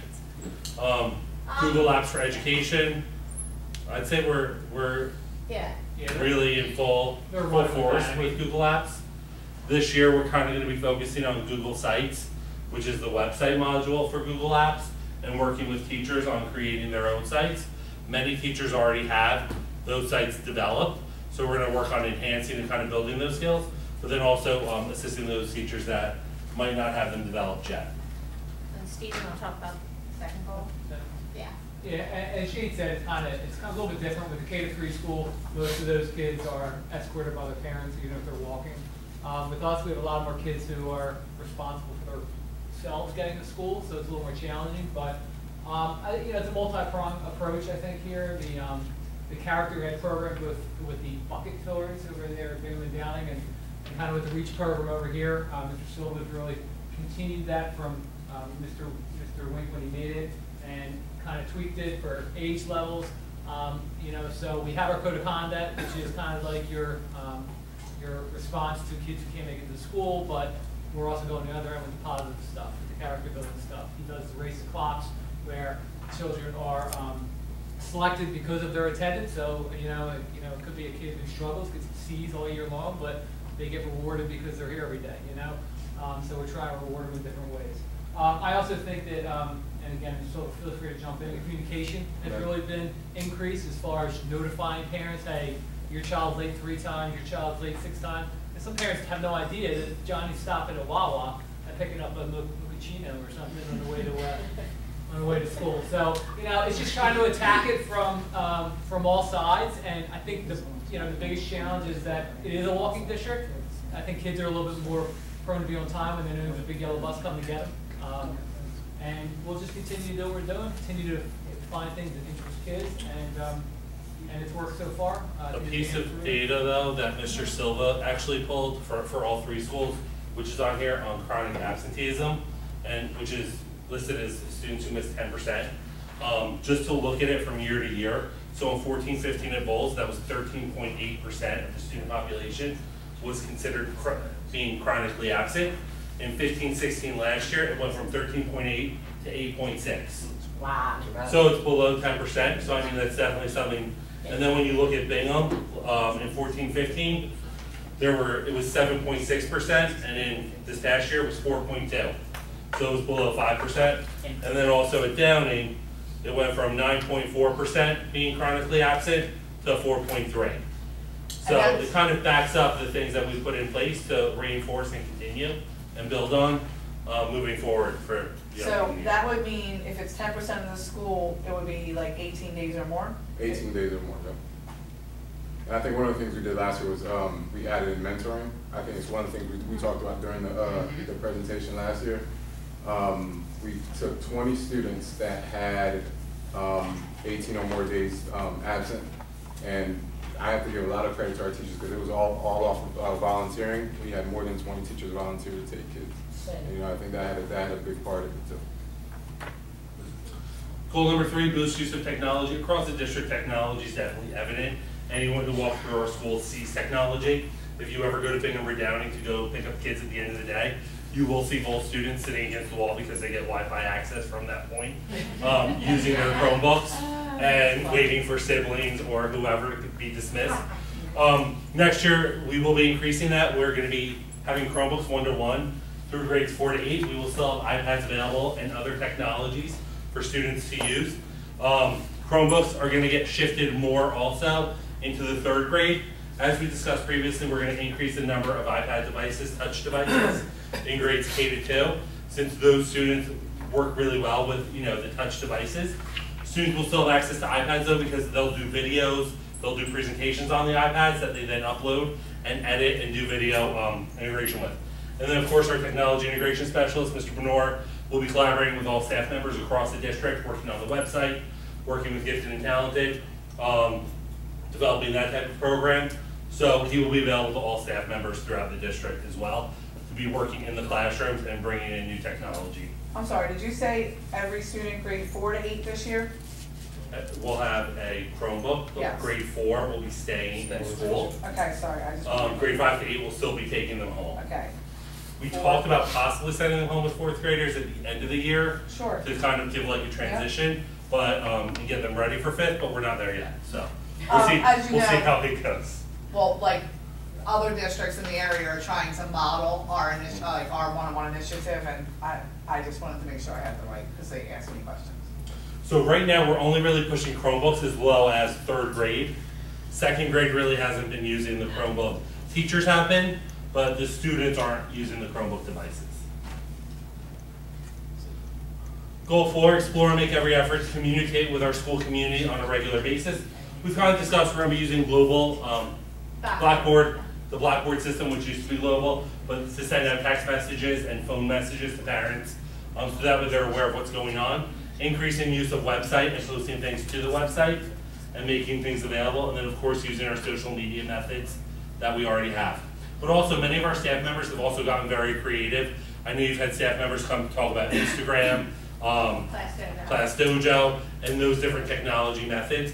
So I mean, we encourage staff members if they feel like there's a positive thing that they can bring to the district and they feel comfortable using it, to work with their administrators, see how they can best implement it for the students in their room. Texting option They too. do, That's- they have the it's fast just through storage, the app, it's like it's not Instagram, the- I know, it's like an all-in-one. And as we said, looking at the data, things that we had in place last year is are showing growth, but now we want to kind of build on that. So keeping with our character education programs and building on what we currently have to make them, stronger and better. Recognize students and staff in different innovative ways, and then also trying to incorporate it into the curriculum anywhere possible. Those are the school goals.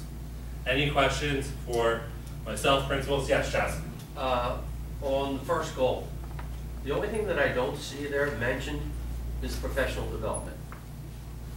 Shouldn't that be a part of the steps that you're taking? Yeah, If you're the going to support be professional enhancing, needs of staff, I if guess you're we gonna- didn't use the term professional development, but that is under there. support professional needs, that's Yeah, referring to so, professional development? Twice a month, we're having faculty meetings this year, and one will be designated for professional development purposes, like solely, and then the other one, I mean, depending upon what is needed that month, so that's definitely a priority for us Would to you support. would you be at all upset if the recommendation was just to word that support Sure. professional needs / development Yeah. of staff? And Chaz, also, I think something that the board has done through their approvals that you've given with the technology integration specialist, with our literacy consultant, is looking at professional development differently and seeing that the power that we have though through job embedded professional development. So when we look at tech integration specialists, they're pushing into the classrooms to model with the teacher and implement with students, hands-on things that can be implemented on a daily basis. And then the literacy consultant who we have coming, Barb Epstein, she does the same thing. She goes in, she models lessons, she does all of that stuff. So I feel like that's kind of, it's at the foundation of everything that we're doing, especially with each thing that we have listed here. But I understand what you're saying, but professional development is a daily thing that we're doing with staff members through the job embedded PD that we're providing them.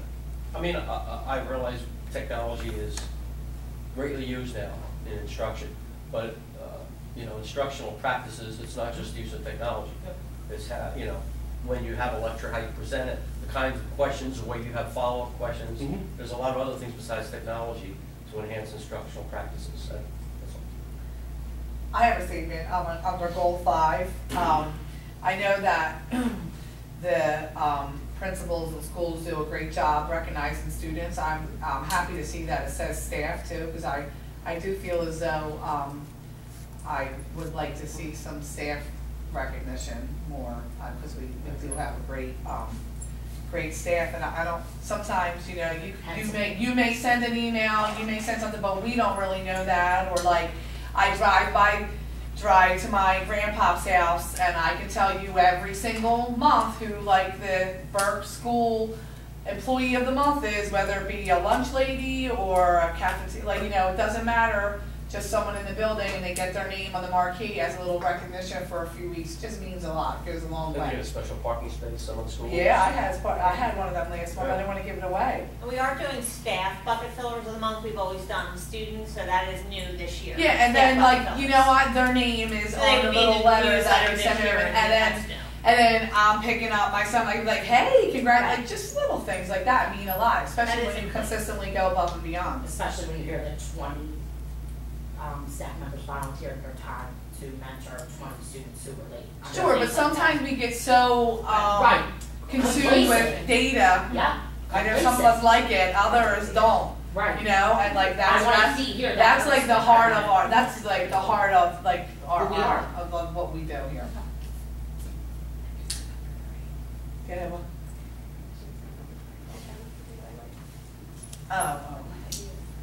Any other questions before we switch over to district? School budget, no. No. Okay, district. We kind of tied some of these district goals, obviously, using the school goals and try to, make them feel.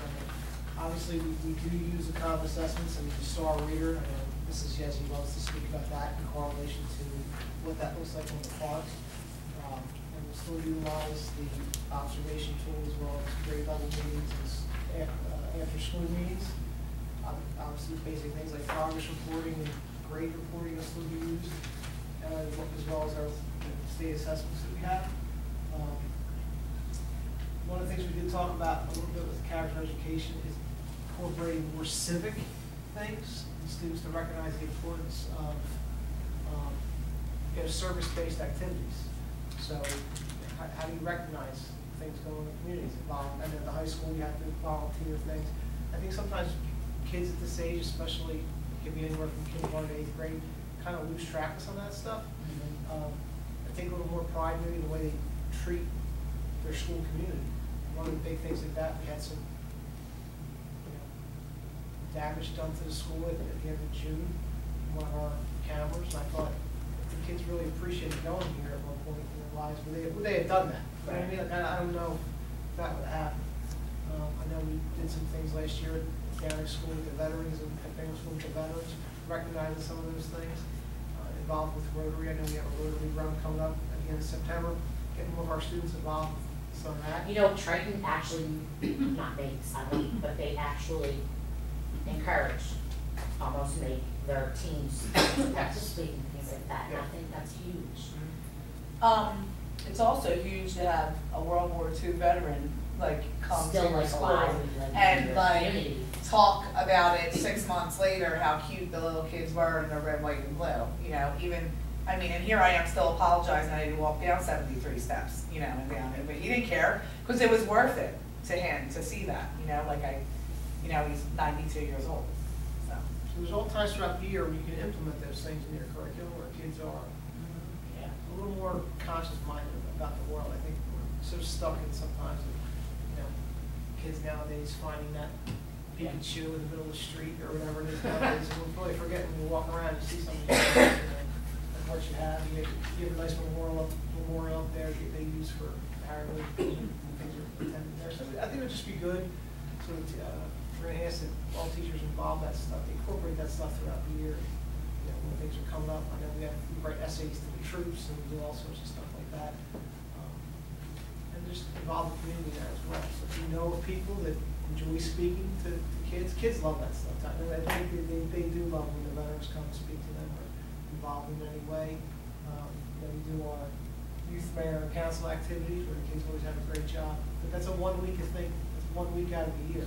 There's a really, I could pass along some things that I do with the older kids that certainly could be done with even the littler kids. There's a nonprofit right out of Blackwood who takes to old things or takes care of the homeless. So I know if there's no peanut allergies, hey, this Friday, come donate your time during lunch to make peanut butter and jelly sandwiches, and then we can deliver it to Blackwood, and they write a thank you letter, and it's local. There's a lot of local things that can be done, to help,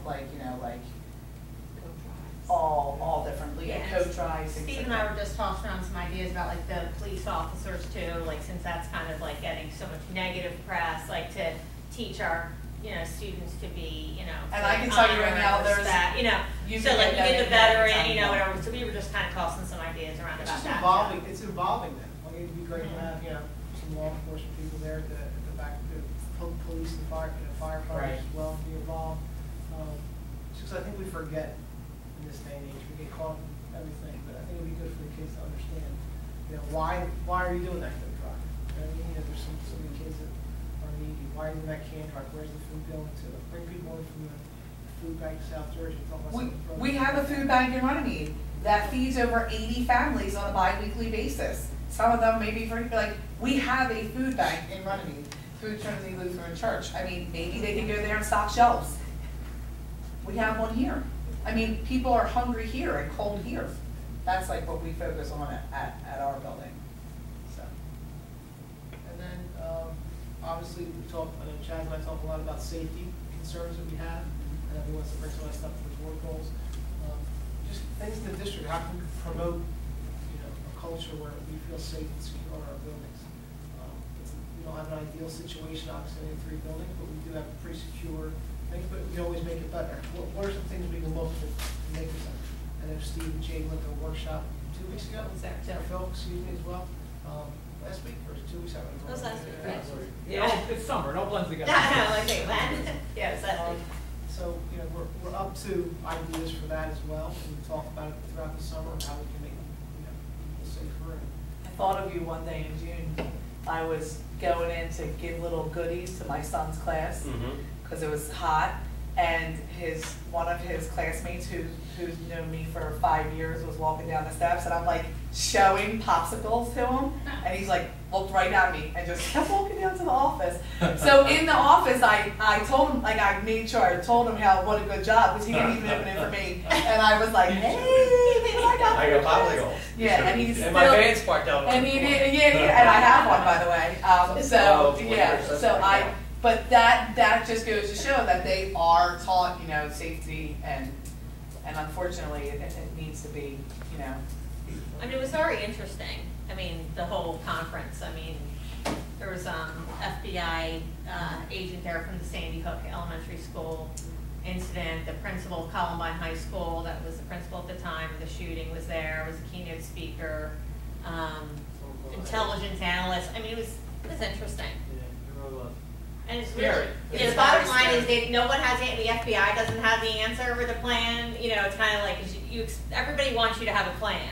They're like, there really is no foolproof plan. We all know that, but they did offer I think some. the best plan was keep it simple. Yeah. And what you're trying to do is to wait those few minutes until the law enforcement. 4 to 5 minutes, they said. Let's see. Go morbid on this meeting, but it is a scary thing, but it's necessary. And it's continuing to educate the kids what to do. And because there is no, it could happen when gym class is outside, it could happen. And the cafeteria, it's a big And thing. this, in the cafeteria, my students were like, really, with social media, when the case in Delaware, when the girl passed away because of a fight in the bathroom, like they couldn't stop talking about it. Like, I had to turn it into like a research problem, because they were so interested, and they couldn't believe that a girl just went to school and that happened. But it made me, like, they feel safe where they're at, so it's just the way of the world, unfortunately. It's scary, some of the things in that goal to have, but I think it's just important that we, kind of emphasize the importance of some of that stuff. I know, speaking of Chaz, in the last 6 months, we talked repeatedly about, mechanisms that can be put in place or procedures can be put in place. So a little bit of that as well. Question?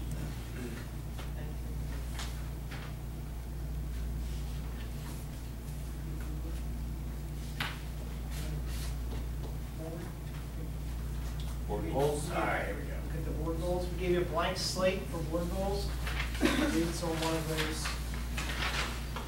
Before we start filling that in, I did, and I have a typo error on here, and I go back to being in the printing business. You always proofread everything. This should have said board goal, and I have district goal, but just 2 thoughts and 2 things to look at before we start writing in any boxes. While you're handing that out, Do you get an option, Psychons, please call 221, Psychons 221. I reached out to Naomi, because she was working, and I just want to read something for us, what she wrote. She said, "Good morning. Yes, there are a few things I gave thought to. These were the 2 things that she would like the board to consider for goals. Continue to improve upon our curriculum development for gifted and talented students." So she wanted to make sure that that was happening. And 2, she'd like to see continued shared services with our Barrow Leaders Council / continued communication. Thank you, and she made sure she wanted us to know she'd rather be here than at work any day of the week. So just as we're thinking, that was what Naomi had asked me to let you all know. Okay. It should say board goal. One more. 4?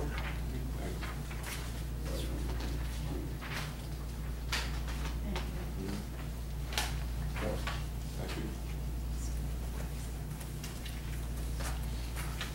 So you're saying that you would like these to be, this is not, this should, You these. should say board goal. It's a typo.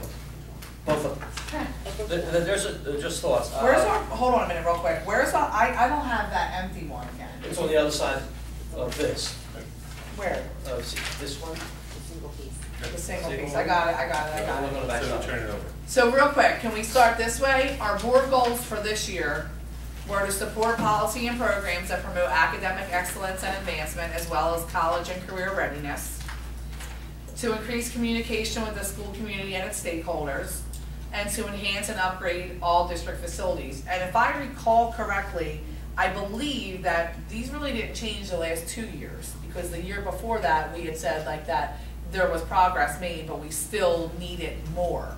So we didn't really change that much last summer, correct? Okay.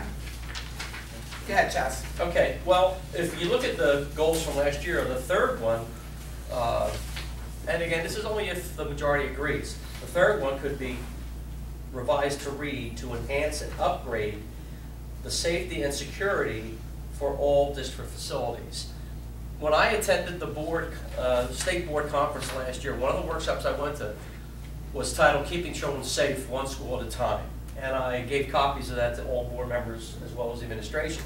And I gave 11 examples of things that can be done to improve the security of a school. One of the things that you have a concern with is children in the cafeteria during lunchtime, kids in the gymnasium. If an intruder were to come in with an assault weapon, they've got hundreds of children and teachers to be aiming at. One step that could be taken down the road would be that cafeteria. Those windows are low. Take the cinder block wall up higher, have just windows at the top. An outside intruder, before it comes into the building, he or she would not be able to see into that building and see the kids, and would have the cinder block protection to do that. Changing the locks on all the doors so that it's a fob, just like you have with your car. Instead of a teacher hearing an announcement, having, maybe they're in the opposite end of the classroom, they gotta get to the front, maybe it's turn a latch or have a key to lock it, whereas if they have a fob, boom, door's locked. So there are a number of things that we could do just to make it more secure. I like what Triton High School does when I've gone over there to do something. You have to have your driver's license pulled out. You have to show it before you can go into a enclosed area, then they read your driver's license to make sure it is current and that your picture matches that before you even get into the inner building. I'd like to see something done here. And the reason why I'm so hung up on this security thing is we love and cherish every child that's in the school. And we now have terrorists that have come into our country that go into nightclubs and kill people, go into municipal facilities where county workers were at a workshop killing people there, and on and on and on. Movie theaters. The next step someday is going to be schools just like what happened in Connecticut, another school. So I think about this every day, that we can't guarantee it 100%, it's impossible to, but what else could we do to make our facilities even more secure? So maybe it's just inserting that if the majority feels that way. The second one is that I've submitted as an idea and as a thought is one on sustainability. We've had these conversations for the last couple of years. You know, we go down to the conference in Atlantic City, and we come back with some ideas on how we can make the school a greener school. But it's not just in the facilities, like the water fountain that we put in, which is awesome. It's also in incorporating it into the curriculum, the way we think. I mean, I can remember when my children were growing up, Judy and I hammered it in their heads, when you're brushing your teeth, wipe your toothbrush, turn the water off. Don't keep it running. When you leave your bedroom, turn your light off. Simple steps like that, so that this planet is going to be around for our children, our grandchildren, and their grandchildren. So, you know, I know if Patty was here, I think Patty would jump on it with me. Patty and I are extremely, and I'm sure there are other board members, but we are extremely interested in this school becoming as sustainable and as green as possible. And there's a lot of grant money. And it also. saves you money in the long run to put it in other places. So those are just two thoughts that I had. Sam asked us to think about these things before this meeting. And I'm a realist also. I mean, if we were to do a sustainable thing, it should be a 5-year plan or a 6-year plan. It's not something because it does take some money. Same thing with security. And the same with security. It's not a 1-year thing. it's a long It takes term. time. But I think those two need to be addressed on a constant basis. And I think that, correct me if I'm wrong, but I think that our school policies and our academics and our upgrading district facilities, like, I don't really think they need to be board goals because our administrative team aren't ignoring them. Correct. They're taken care of. They're always coming up with We as a ideas. board can't. They're always coming up with ideas. They're always coming to me and us saying, what do you think about this? Let's do this. Let's do this. We're going to do this. We're going to do, like, if you just walk through the, well, peek into the APR, look how beautiful it looks. It's a coat of paint and new fire safe curtains. It looks amazing. It looks great. You know, Mr. Peely walked me down the 8th grade hallway, which, by the way, has air conditioning and was painted. It looks wonderful. You know what I mean? Like, I don't think that the board necessarily needs to, like, goal 1 and 3 from last year, like, we don't need to, we're fortunate enough that we don't need to continue, we don't need to have them goals because our superintendent, our business manager, our principals, and everyone that we have here in place already do all of that. Correct? Do you understand what I'm saying? I do. Yeah. So then we can be a little bit more specific on what we want. Like what we would like to see happen, like sustainability, like safety. Safety and security. Angel, and then the only other thing that, like even Naomi that I read earlier, she talked about gifted and talented. Well, we found that we all came up with a plan, and it was approved, and it's already happening. Like we brought back that gifted and talented program. It's going to look a little different than it did before because it's going to include more technology, but we also have a person who's now going to go into classrooms and help teachers who maybe aren't comfortable. So that goal's being already met, you know.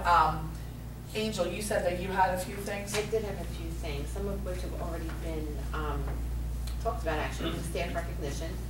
I think we should also maybe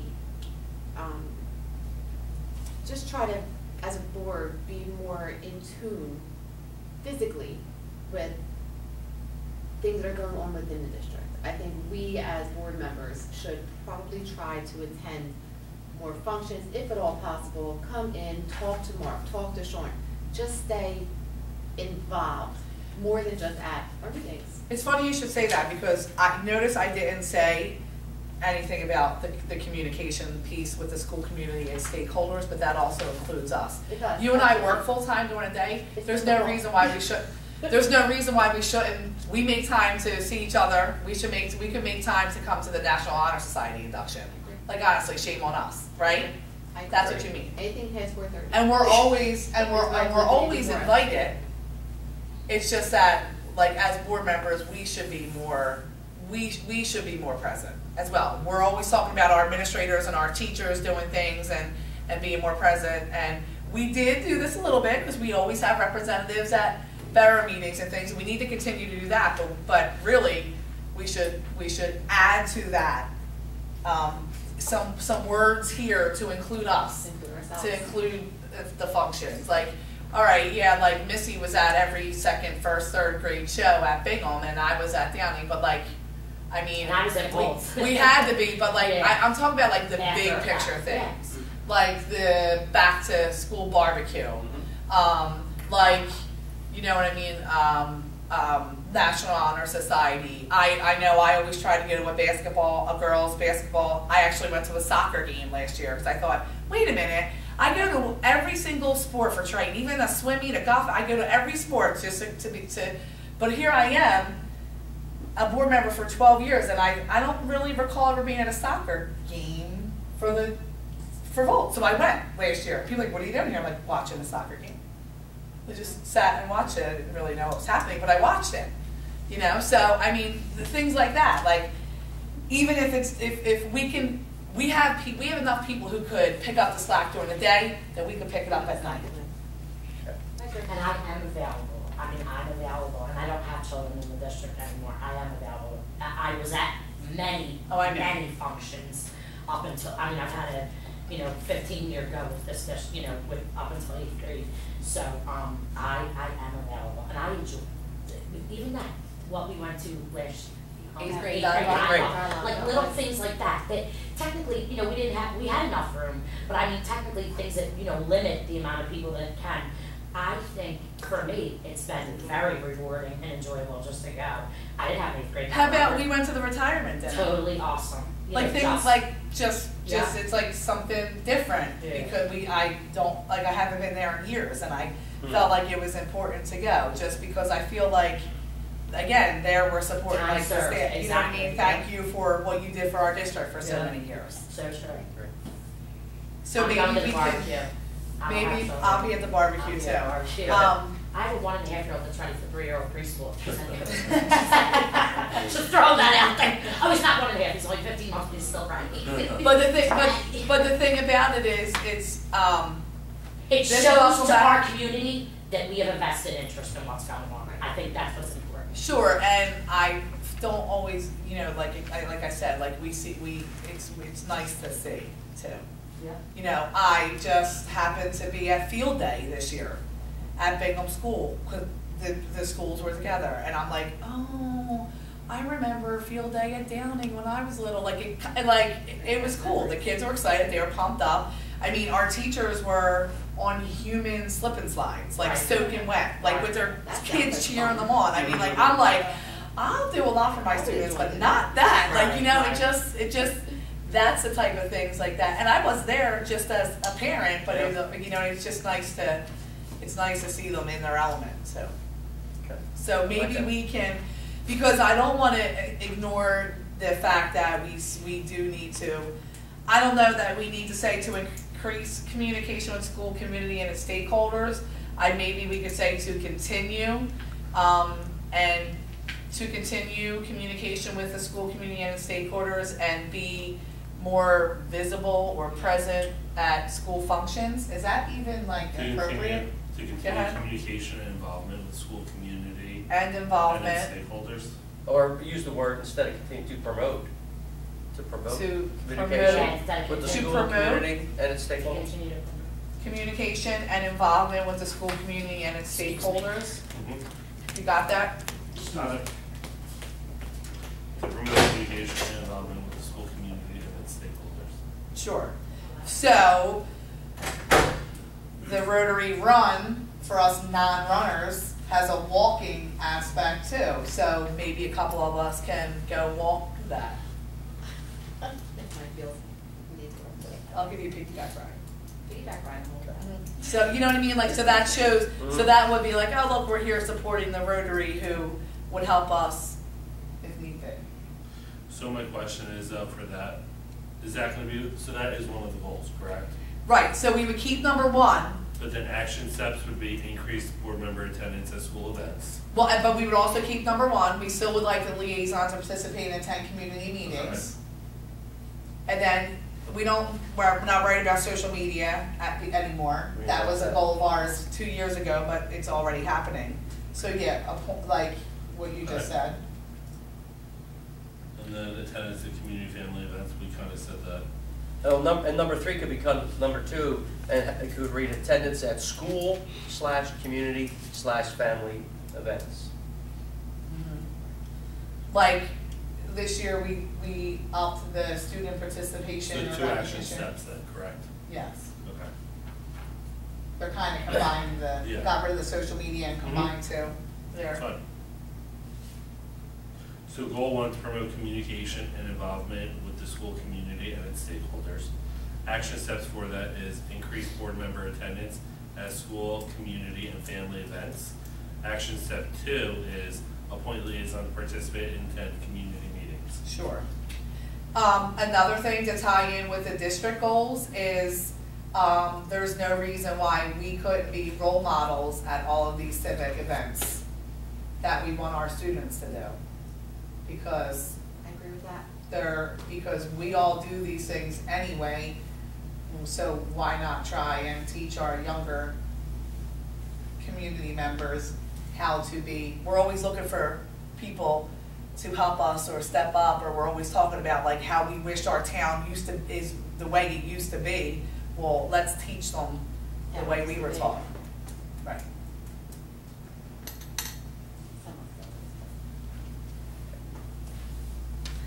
And then, is everyone okay with, I mean, the safety and sustainable school? Yes, yes, miss? So Samantha, for that goal one, where you were just talking about being role models. Sure. Would an action step be support district and school in achieving opportunities for civic engagement? What's the wording you want me to use for that? Yeah, that would be good. Well, yeah, I don't want you, I'm sorry, can I see that? Yeah. You said it again, but I missed it. So you were saying like be role models because you guys are doing it. in the Sure. community. Support district and school in achieving opportunities for Sure, civic engagement. right, because I can give you 5 opportunities tomorrow if they want, from kindergarten up to 8th grade. You know what I mean? So we can help and be there.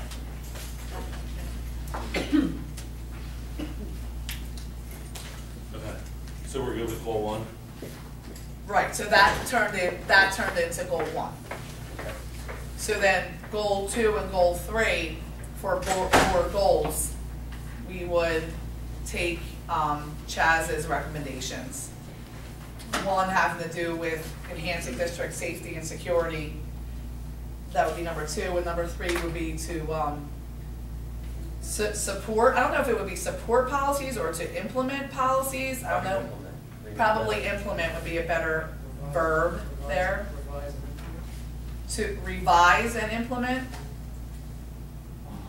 policies and programs that promote a sustainable school district. Well, you did use that. Yeah. Do you have these in front of you, Sean? Yes. Yes, he does. Mm-hmm. And what the items underneath, may probably need to be shortened or worded a different way, I don't know. So I'm looking at the items underneath those Sure. action steps. Yeah. So the goal I have for goal 2, to enhance and upgrade safety and security for all district facilities. So then looking at the list underneath, how can we make that, it's just taking it and shorting it up, so.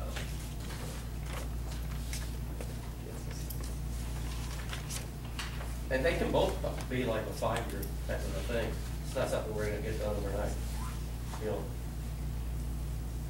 But we can start doing things. Yes, We can hit steps and hit things Sure. right now, like in a year. A year's a Yep. long time. Yeah. So Joe, what we're doing is we're going over more goals that we talked about. We have 3 every year. Remember from last year? And so these were the 3 from last year. I guess underneath So that, we Sean, came up we can with 3 say new ones. with one of them. So Chaz would be really wanted to have one. maybe establish benchmarks.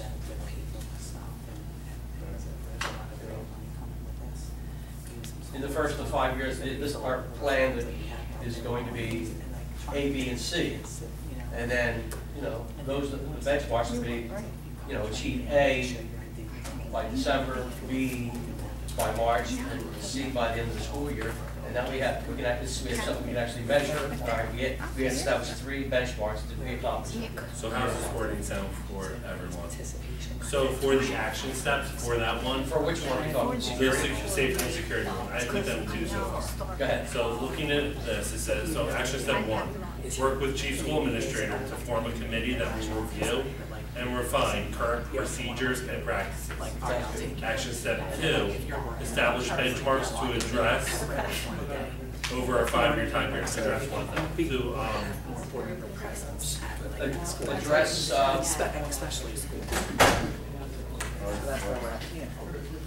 read that, tell me what you have somewhere. so I'm like taking pieces of words. Number 2 is this, number 1 was work with CSA to form a committee that will review and refine Right. current procedures and practices. Right. Number 2, establish benchmarks to address concerns over a 5-year time period, to address implementation. I would say, yeah, not concerned, implementation. We're willing to improve, facility security. you're visualizing it, we can't, we're doing it in our head. So establish benchmarks to address it's really a 5-year long-range security plan. But if you don't specifically state at the end of the first year, we want to get this accomplished, you may not get it accomplished. So, but it's establishing a long-range security plan. But we don't wanna versus just benchmark. establish a plan, we wanna establish it and have like something feasible, something attainable for year 1, correct? Yeah. And maybe the first year, we gotta take it a little bit slower because we need to incorporate, some of these things you gotta incorporate into your new How about this? design budgets. Establish a long-range security plan with benchmarks to be accomplished. addressed over a 5-year period. Nice. Now, I think what the committee should What do. did I just say? Yeah. I'm like, wait, what did I just say? A little bit, scrape the benchmarks to be addressed over a 5-year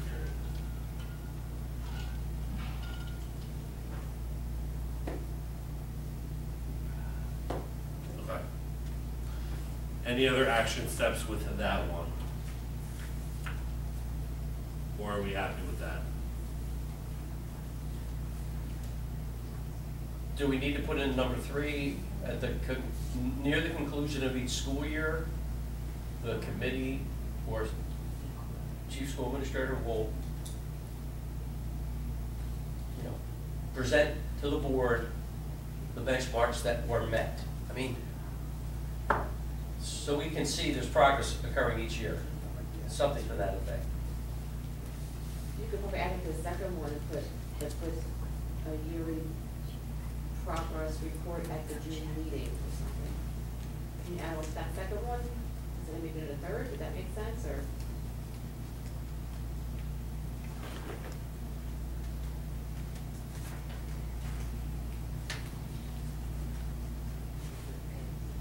So an annual progress update will be given at the June Board Event meeting.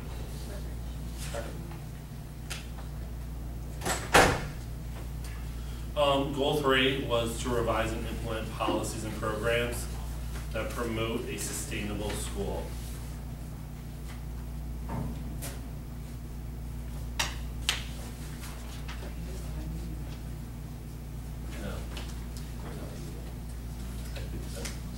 I swear I thought you said we're Triton High School just became a green, and and they were certified.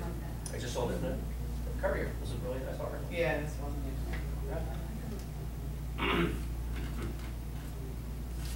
Well, what are we doing now? I'm sorry. Sustainable schools.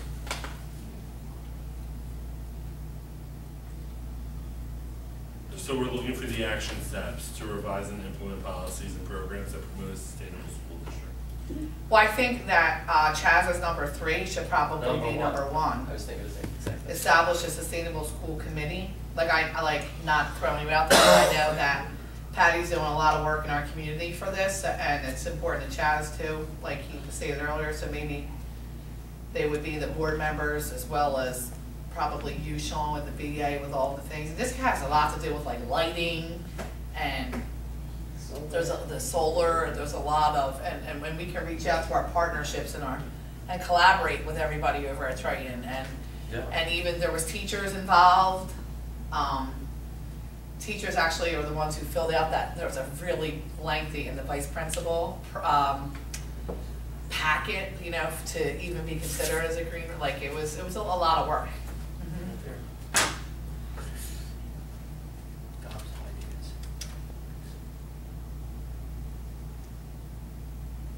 So what do you think step 2 should be for that? Or 2? I mean, is there I was gonna say like though. For PD, for staff, for this one? Well, I mean,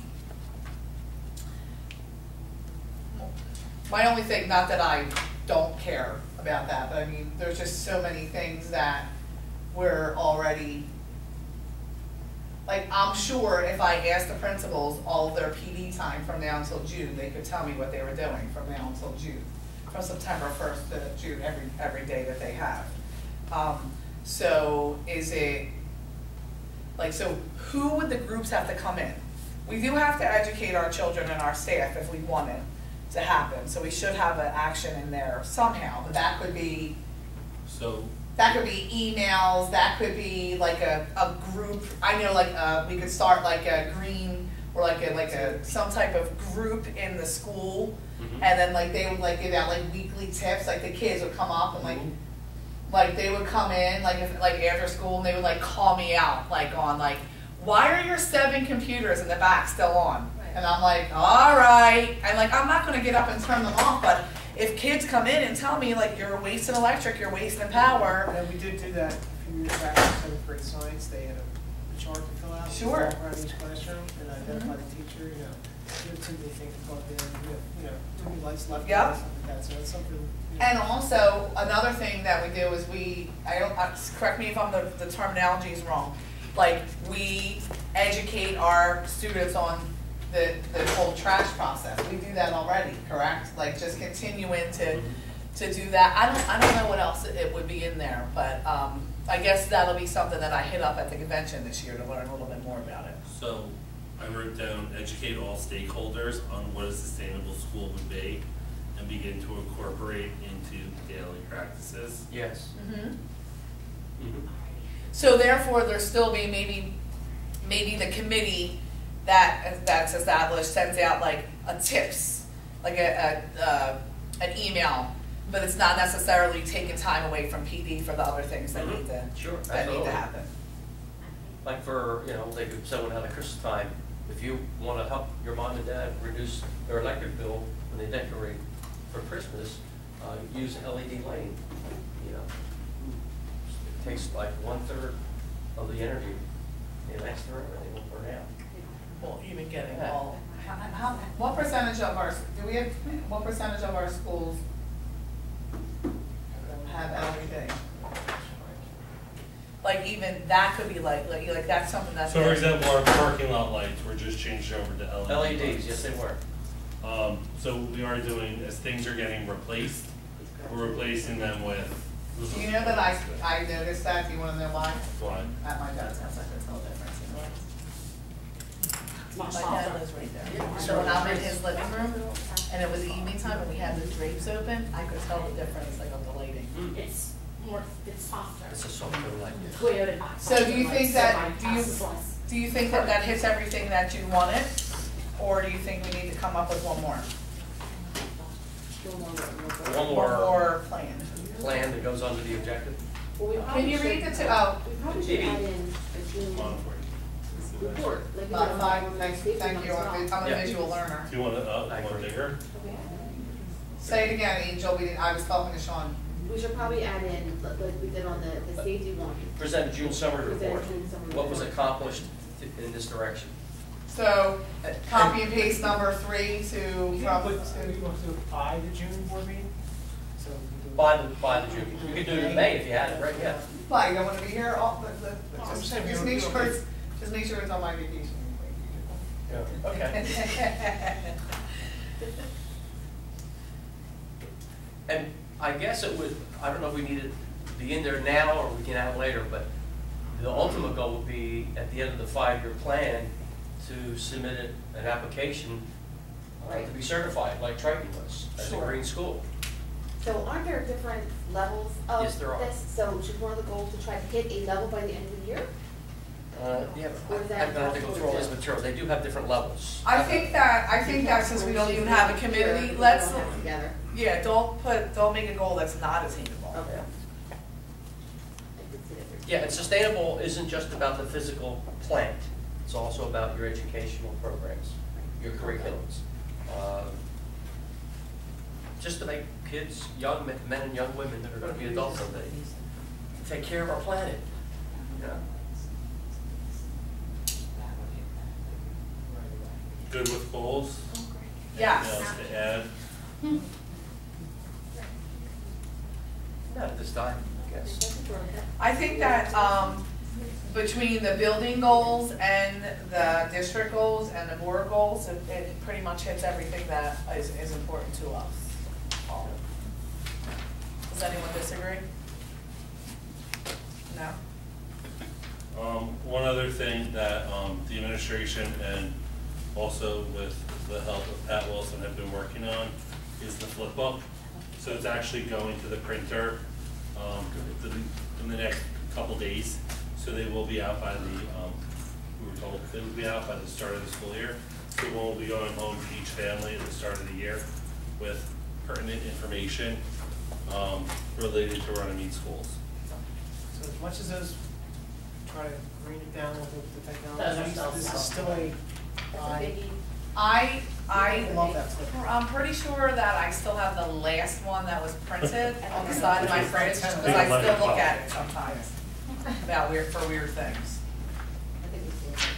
It was little, it was, well, that's a 10-11 one, so I think that's the last one. Yeah. What else do you need from us? We're proving this later on, right? So, on the agenda, do you have to approve these later? We can add that on to the agenda if you'd like to approve them. If we wanna. This separate sheet? Mm-hmm. Add on to that. Under what? I would probably do it under policy. Policy? Addendum to the agenda.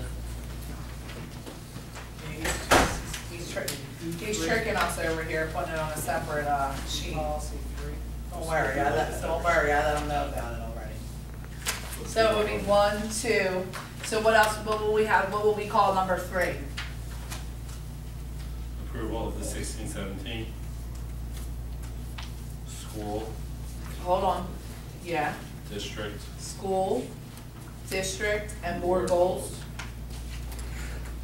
And what's this going on? This is gonna go under policies and public relations, For number 3. it'll be number 3.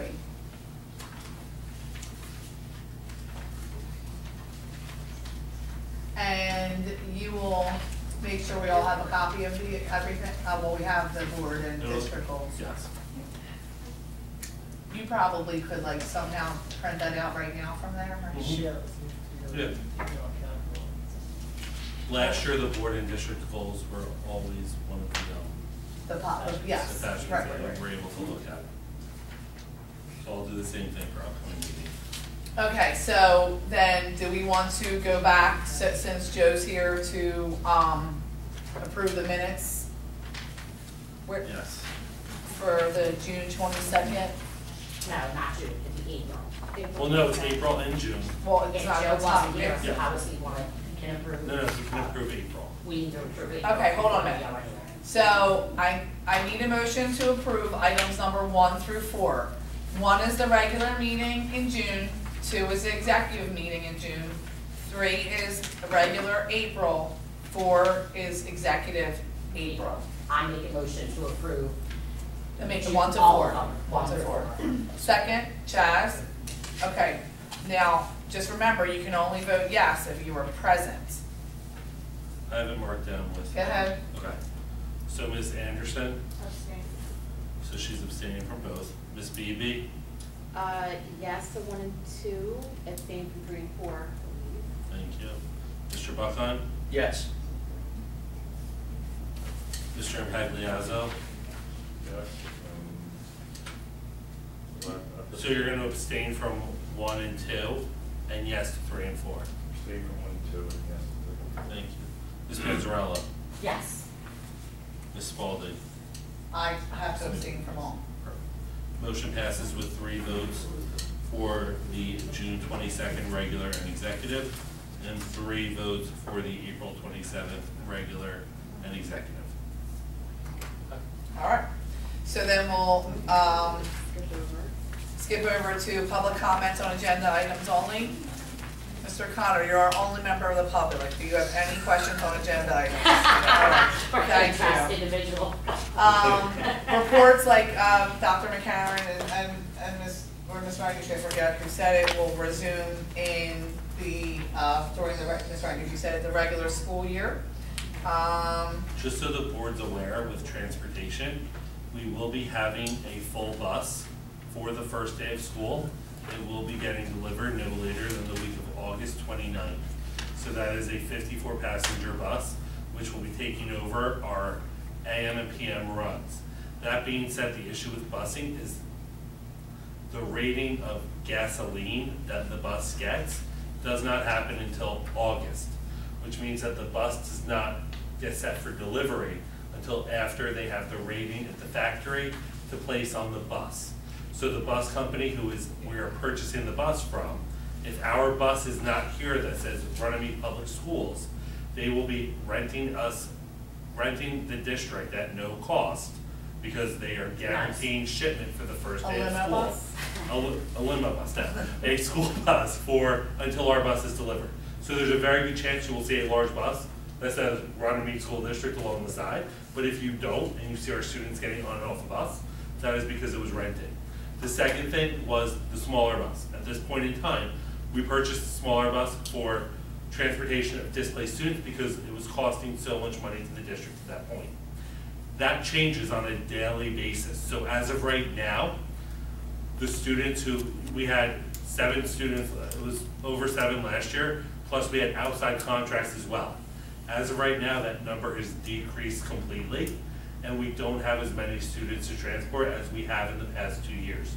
So that being said, as of right now, I am looking to use the smaller bus to transport our AM and our PM preschool runs, which we were planning on hiring out a company to do at this time, just because I do not want the Runnemede bus sitting, waiting for, and things will come up. So when those things come up, it's kind of weighing like, well, what do we do at this point? So since it's at this point, we're gonna be using the smaller bus to do the pre-K runs. So we might be hiring out to do displaced students for this upcoming year due to the number of students that we have who are outside. Yes. Is there any possibility or talk or plans of bringing back courtesy busing as it was called? You paying the 250 Gs? Is that what that's what it cost when we didn't have our bus? So you can have a heart palpitation. No. That number came from us not having our own bus. So I'm just wondering if now that we do. So here's what I'm going to tell you about courtesy busing. Okay. We have over 400 students currently at Vol School. We transport about 25 to 30 students probably for Vols, and then 25 to 30 for Bingham and Downing, and those are IEP, over 2 miles, hazardous route, and that's it. So if you were to increase and do courtesy busing across, you have to then increase that number of transportation services by a lot to meet the needs of all of those students. Not at this time. We can revisit it in the future. You like that? It's a good answer. It doesn't affect me. I feel calmer now. You like that politically correct? What? Thank you for your comment. You've spoken more than 3 minutes. Courtesy busing, oh my goodness. He didn't hear me say earlier. I was trying to get. How about community schools? He didn't hear me. I said it I really want earlier. to talk about community schools. I said it earlier, just look at him, and he didn't hear me because he was looking at what Steve and Jake were saying, and I said to Mark, he didn't hear me. He definitely would have shot me a look. All right, so at this time, we need to move into executive session, so I need a motion to go into executive. Motion made by Angel. I need a second. Seconded by Chaz. Whereas while the Senator Byron M. Bayer Open Public Meetings Act, NJSA 10:4-12, requires all meetings of the Runnemede School District Board of Education to be held in public, NJSA 10:4-12B sets forth 9 types of matters that may lawfully be discussed in executive session without the public being allowed to attend. And whereas the Runnemede Public School District Board of Education has deemed it necessary to go into closed session to discuss certain matters which are exempted from the public, and whereas the 9 exceptions to the public meeting set forth in NJSA 10:4-12B are listed below, and next to each exception is a box within which the number of issues to be privately discussed that fall within the exception shall be written. And after each exception is a space where additional information that will disclose as much information about the decision as possible without undermining the purpose of the exception shall be written. Now, therefore be it resolved that the Runnemede Public School District Board of Education will go into closed session for the following reasons as outlined in NJSA 10:4-12B. Any matter involving the employment Appointment, termination of employment, terms and conditions of employment, evaluation of the performance, promotion, or disciplining of any specific prospective public officer or employee or current public officer or employee, employed or appointed by the public body, unless all individual employees or appointees whose rights could be adversely affected request in writing that such matter or matters be discussed in public, at a public meeting, more specifically, the superintendent evaluation. Whereas the length of the executive session is undetermined, however, the Runnemede Public School District Board of Education will make every attempt to estimate the time of session prior to convening the session, which the public meeting shall reconvene at approximately 4:20 p.m. And the Runnemede Public School District Board of Education will proceed with business. Now therefore be it resolved that the Runnemede Public School District Board of Education will go into executive session for only the above stated reason. Be it further resolved that the Runnemede Public School District Board of Education hereby declares that its discussion of the aforementioned subject may be made public at a time when the Runnemede Public School District Board of Education attorney advises disclosure of discussion will not detrimentally affect any right, interest, or duty of the school district or any other entity with respect to said discussion. Be it further resolved that the Runnemede Public School District Board of Education for the aforementioned region hereby declares that the public is excluded from the portion of the meeting during which the above discussion shall take place, and hereby directs the board secretary to take the appropriate action to effectuate the terms of this resolution. Be it further resolved that the board secretary on the next business day following this meeting shall furnish a copy of this resolution to any member of the public who requests one at fees allowed by NJSA 47:1A-1. Action on any item there may or may not be taken in open session at the conclusion of the executive session. All in favor of executive session? Aye. So I need a motion to adjourn, return to public. I make that motion to return to public session. Second, I'll second. Angel, all in favor? Aye. Ayes have it, so we're returning 4-3. 4-3. All right, so let me get my 2 pages of my agenda over here to go through property and transportation. Items 1 through 4. Under property and transportation, I need a motion to approve items number 1 through 4. I'll make that motion. Motion made by Chaz, I'll second. seconded by Angel. Is there discussion? I have a question. Yeah, me too. Our buses can't be used for our team. My question too. That's a good possibility. In order to get buses with bus company straight from school events, you gotta lock in early. Sorry. If we're unable to use our buses, we wanna make sure we have backup. I can Okay. call the day before and cancel a bus. Okay, so this is just backup. But That there's was my sometimes also suggestion, where I feel like the game starts at 4:30. And a soccer game. Our preschool run doesn't end until 3:15. I can't get our kids to go in with traffic and everything else. So Sure. we have to have sometimes our bus will leave. Okay, okay, I understand. But we locked in all the games just to make sure that we have buses. And Gotcha. we can always cancel. So it's also the first time that we have our own bus, so we need to say what that run looks like for the bus driver.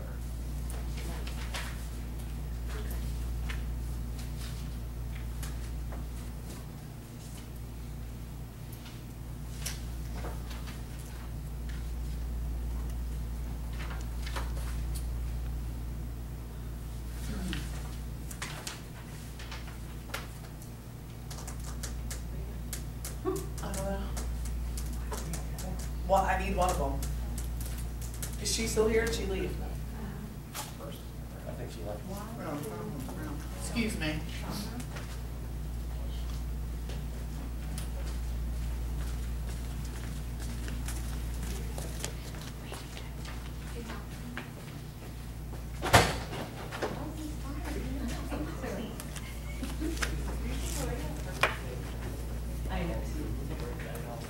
Because they didn't have an audio version for field that. I was looking All for pictures. all pictures, so it's a good teacher. He watched the illegal bootleg. I think I gave one to Phil. Phil, how was that?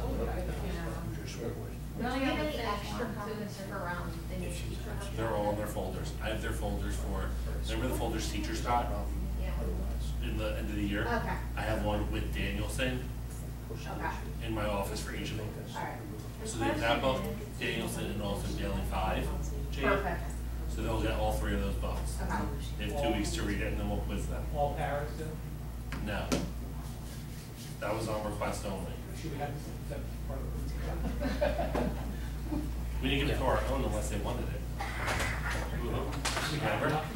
I said tomorrow. If they want it, I'll get it for them, yeah. Do you have any books? My life. Oh my gosh, what happened? Yeah, so, we need, roll call.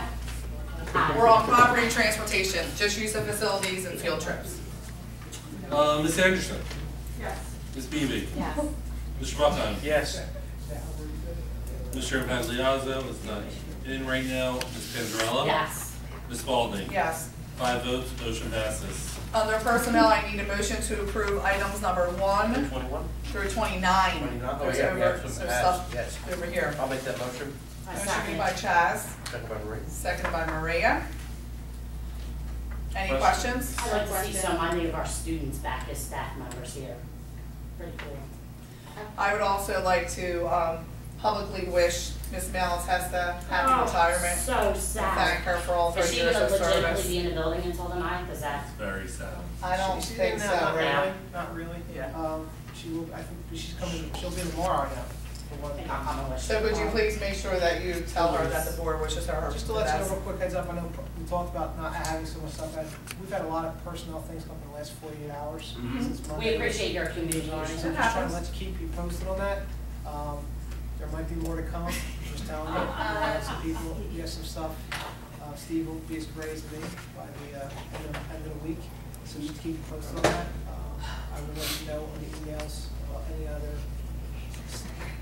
personnel issues that might pop up. But these are, one of the candidates was able to come back and do a long-term sub for us. Last year is going to fill a position that she took a long-term sub for. There should be any cost there. I'm excited to see, sorry if you weren't done, I'm excited to see all of the new cool things that are kindergarten through 3rd, or a lot of 1st through 3rd grade students will have at Bingham and Downing. I know that that was something that we wanted to do as a board, to get the teachers over there some opportunities to be paid for some of the clubs that were already in existence, so looking forward to that. Thanks to Mrs. Jesse and the REA representatives to meeting and collaborating with us. Thank you. I have a quick question before we go. Number 19? Is that a half and a half? That, And I had that question good question. yesterday. In our preschool, we're trying to keep a lot of autistic 3 and 4-year-olds right now in our preschool. In order to keep them in district, rather than a full-day program, we need to have a staff member who's the specialized teaching, discrete trial being one of those things. You want to explain real quick what a discrete trial is? I mean, I know what it is, but you're the expert. You would explain that. So, in order to provide the educational needs of the kids who are on the autism spectrum, one of the things that, the best way that they learn is through applied behavior analysis, and discrete trial is one of those things. In order to deliver discrete trial, the person has to be knowledgeable, and it's usually a certified staff or a paraprofessional who's trained in it. One of the issues that we have is that we have 15 kids, and in order to deliver the discrete trial, it has to be quiet, it has to be separate, and we really needed the teacher to be able to do that away from the class, and for her to be training the other staff that are not knowledgeable in that area. So it was easier to, like, the parents had pediatrician writing letters that these kids need a full day program out of district, at a $64,000 a cost per student. So we created the program. The teacher will be in the regular preschool, pre-K-3 classroom in the morning, with the person being approved as the halftime teacher, will be the aide in that classroom. And then when the certified BCBA person leaves to work with those 3 or 4 autistic kids, the aide will then become the teacher in that classroom in the afternoon program. Because she's a certified teacher. Yes, and she's currently a staff member. She's been here, this will be her 2nd year. She also did a long-term sub last year when the teacher was out. So instead of us hiring, once again, we're sending these kids out at a pretty hefty clip. We're trying to keep the kids here in the 3 and 4 program. So Makes sense. select students will have a full day. And there were a couple kids last year that had a full day program. So again, it's a trial thing, but we think we can do it. We know we can do it, it's just having the facility. You have the space, Yes. everything you need? Yeah, and I wanna just thank the administration and the board. The program, like the other two kids that we are keeping that are on the spectrum will be at bingo. Those parents haven't even signed the IEP until they see the sensory room and the classroom set up to be, you know, comparable to if they went out of district. Sure. So that sensory room, Frank and the OT and Ms. Yasmin and everybody has been really supportive in setting it up. So that's been set up. The classroom materials are all ordered, approved by Sean, and the teacher will have everything she needs to deliver that program. Probably even better and higher than what we have out of district. And we're gonna be able to compete, we're ready. So my next question, of course, is going to be, since we're doing all these fabulous improvements within the classroom, will we have kids possibly coming into our district to No. also We brought- utilize? We So, brought 3 kids back. yeah, we brought 3 back. They're older, so at the MD level, they're coming back to those programs. And we also developed that program. We bought a new curriculum, we went out of district to see it, and then we're gonna make that one comparable. So we brought those kids back. The little guys that we're thinking of bringing back, the parents wanted to see it. We didn't have it, so they didn't sign off. So technically, it could be 5. Those two were in district, or they were out as well, and they were coming in? We have 3 No, kids they coming back were- to district, correct? 3 coming back. Yeah, Mhm. we have 3 kids coming back to district. Right. There's 3 kids in our program right now, possibly could have gone out of district, we would have something in place. And So it's 6 would've went out. Yeah, 6 would, yeah. it's 3 still here out. and 3 there. Yes. But we didn't have anything, when these students were a little bit younger, the ones that are now in 2nd, 3rd grade, we didn't have anything in place to be able to accommodate them. Now we are. Some of the parents came back in the spring, they shadowed the day or 2, saw the facility, were comfortable with bringing their kids back. But they really want their children to be in the homeschool art, so it's good. So we're excited about it. Thank you, everyone. Thank you. Any other questions? Roll call. Ms. Anderson? Yes.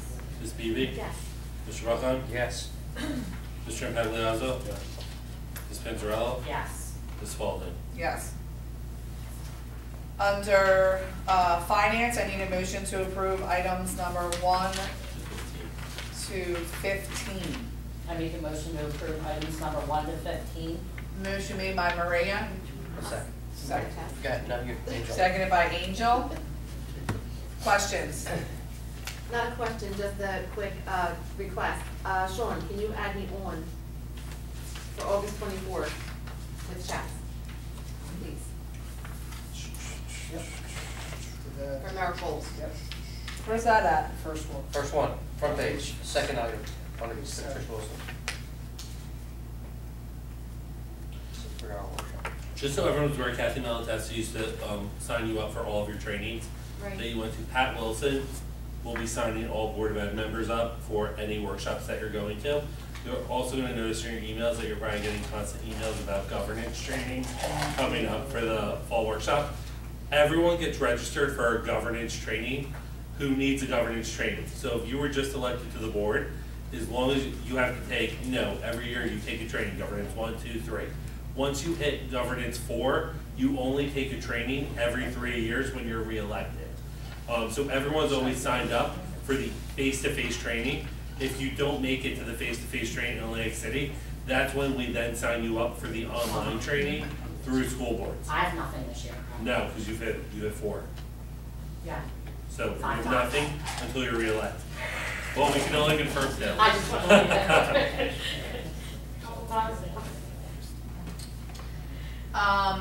Angel will be added to the 24th. Okay, the only other thing that I wanted to make sure that everyone is aware of the dates for work and different things, that Tuesday the 25th to Thursday the 27th of October is the school board convention. I'm sure you'll be getting tons of information. Remember that there's a lot of stuff on green schools and all of the different things, so we can make sure we hit some of them up. And we did make arrangements already, at, so if you're not going to go, please make sure Sean is aware as soon as possible. And we can request an extended, Any other questions? please. No. That's All right, roll call? Ms. Anderson? Yeah. Ms. Beebe? Yes. Mr. Buckheim? Yes. Mr. Impagliazzo? Yes. Ms. Panzarella? Yes. Ms. Spalding? Yes. Motion passes. Need a motion to approve items number 1 and 2 on, under curriculum. I'll Motion second. made by Chaz, second by Maria. I have a question. Go ahead. So with our discussions we just had about sustainability and implementing that within the curriculum, do we have to revise any of this before we approve, or are we good? Some of the stuff's already in there. Okay. For science especially, and health and phys ed, some of them things. It's- When you look at the curriculum, it's giving you a scope and sequence with the standards that you're addressing throughout the course of the year People for don't each always know content this, area. but that's an educational term, Sorry. that's a scope and sequence. So the scope and sequence gives you the breakdown of monthly, like a monthly breakdown with what standards you're addressing, with what resources you have available to you. So when we look at sustainability and how we can then incorporate, that would then be a continued conversation that we're having with teachers as far as like on a monthly basis in language arts. How can we incorporate this into writing? Or how can we incorporate this into a nonfiction text that we're reading? Or how can we incorporate it into math? So maybe even calculating like electrical bills and looking at, you know what I mean, what you can equivalent thing. So it would be constantly looking at it. In terms of revising or changing the curriculum, I would look at it more as adding resources to the curriculum to support the sustainability initiative that we're gonna be pushing within the schools, if that makes sense. Makes sense. So I'm assuming the curriculum is a broad spectrum. It's a broad And spectrum, then yes. these, smaller subjects go into this broad spectrum. So for example, I'll give you a prime example with curriculum. When the state comes to look at your curriculum, it's a compliance standard. So it's saying, are you addressing every standard that's needed within this grade level at this time? Do you have a scope and sequence? Are you able to differentiate it for your accelerated students, your on-level students, your lower level students? So I'll give you an example. We have the teachers over at Bingham and Downing do a writing curriculum. And Ms. Yazzie and I had like an aha moment, because when we got things back from them, it was fantastic what they gave us, but they were giving us pretty much day-by-day lesson plans with every single resource they would pull. I don't necessarily need all of that. Does that make sense in terms of curriculum? So what you're approving right now isn't necessarily all of the extra All the things that are extra being, stuff. how they're Detail. attaining the standards. Right. You're approving that they're going to address each of those standards. How they get to that or what resources they use changes and modifies, and it's a Pinterest idea here, it's an idea from someone over there, it's all these different areas that they're getting that from. Does that make? It makes sense. Okay. Okay, Thank you. thank you. Any other questions? Roll call. Ms. Anderson? Oh, she's. I'm like, you're People silent, stop friend. Yeah. Ms. Beebe? Yes. Mr. Buckeye? Yes. Mr. Impagliazzo? Yes. Ms. Panzarella? Yes. Ms. Spalding? Yes. Thank you, motion passes. Policy and Public Relations, I need a motion for items number 1 to 3. Remember 3, we are adding approval of 16, 17, school, district, and board goals that we all I make just a motion discussed. to approve numbers 1 through. 3. Okay. I need a second. I'll second. Angel. Motion made by Maria, seconded by Angel. So the memorandum of agreement, remember, is what Mr. Iannucci talked to us about with the police officers. We had to get that in before, because it's the meetings before our next board meeting. And the policies are just mandated. Yep. Correct. Okay. Revised and mandated, yep. Any other questions? Roll call. Ms. Beebe? Yes. Mr. Buckheim? Yes. Mr. Impagliazzo? Yes. Ms. Panzarella? Yes. Ms. Spalding? Yes. Motion passes. We need to have a discussion about that, but let's open up to public in case anyone has any. At this time, we're open for public comments. Anyone have any public comments to make at this time? All right, the only other thing that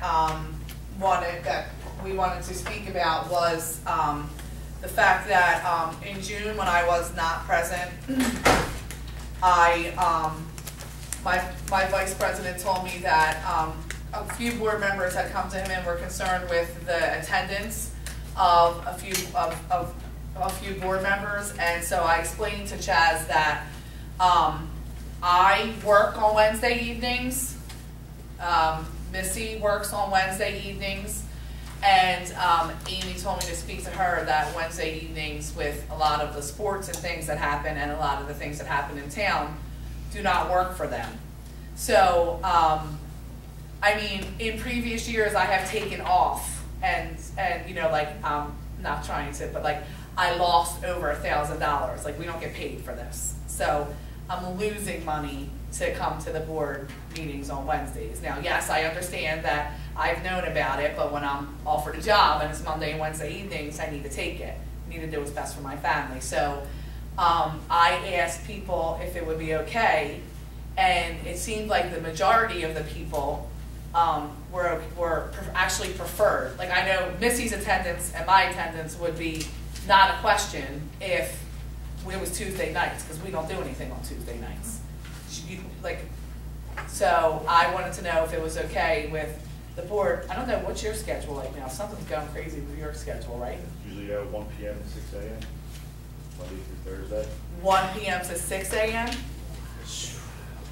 So I wanted to know, and I hate to say this, like, but it wasn't just me. There was multiple board members who would be able to make it on Tuesdays and not Wednesdays. So I wanted to know if anyone had a problem with switching our board meeting evenings to Tuesday night. So I had like the Tuesday 9:20, Tuesday 10:18, Tuesday 11:15, Tuesday 12:20, and then our reorg Tuesday July 3rd. January. I'm still in summer mode. But my question to you was that, was the 20th of December, was that the week we were having our board meeting? Yeah. Sometimes in December, we usually put one the week before that. Maria, do you have any issues? Listen, I'm free 7 nights a week, 1 p.m. to 6 a.m., from 6 a.m. to midnight. I'm just throwing that I know your situation, I know Amy's situation. Just let me know what I I believe need, even babysitter. Patty works on Wednesdays, like, so. I'm open Monday through Friday And you're open? I'm You're open? Say again? 24 hours. Was right? I thought I was right. Yes. Just So, saying. just so you know, I'm sorry to ask you to do this again, but since the majority of the board is okay with it, can you switch the meetings to these dates up until January?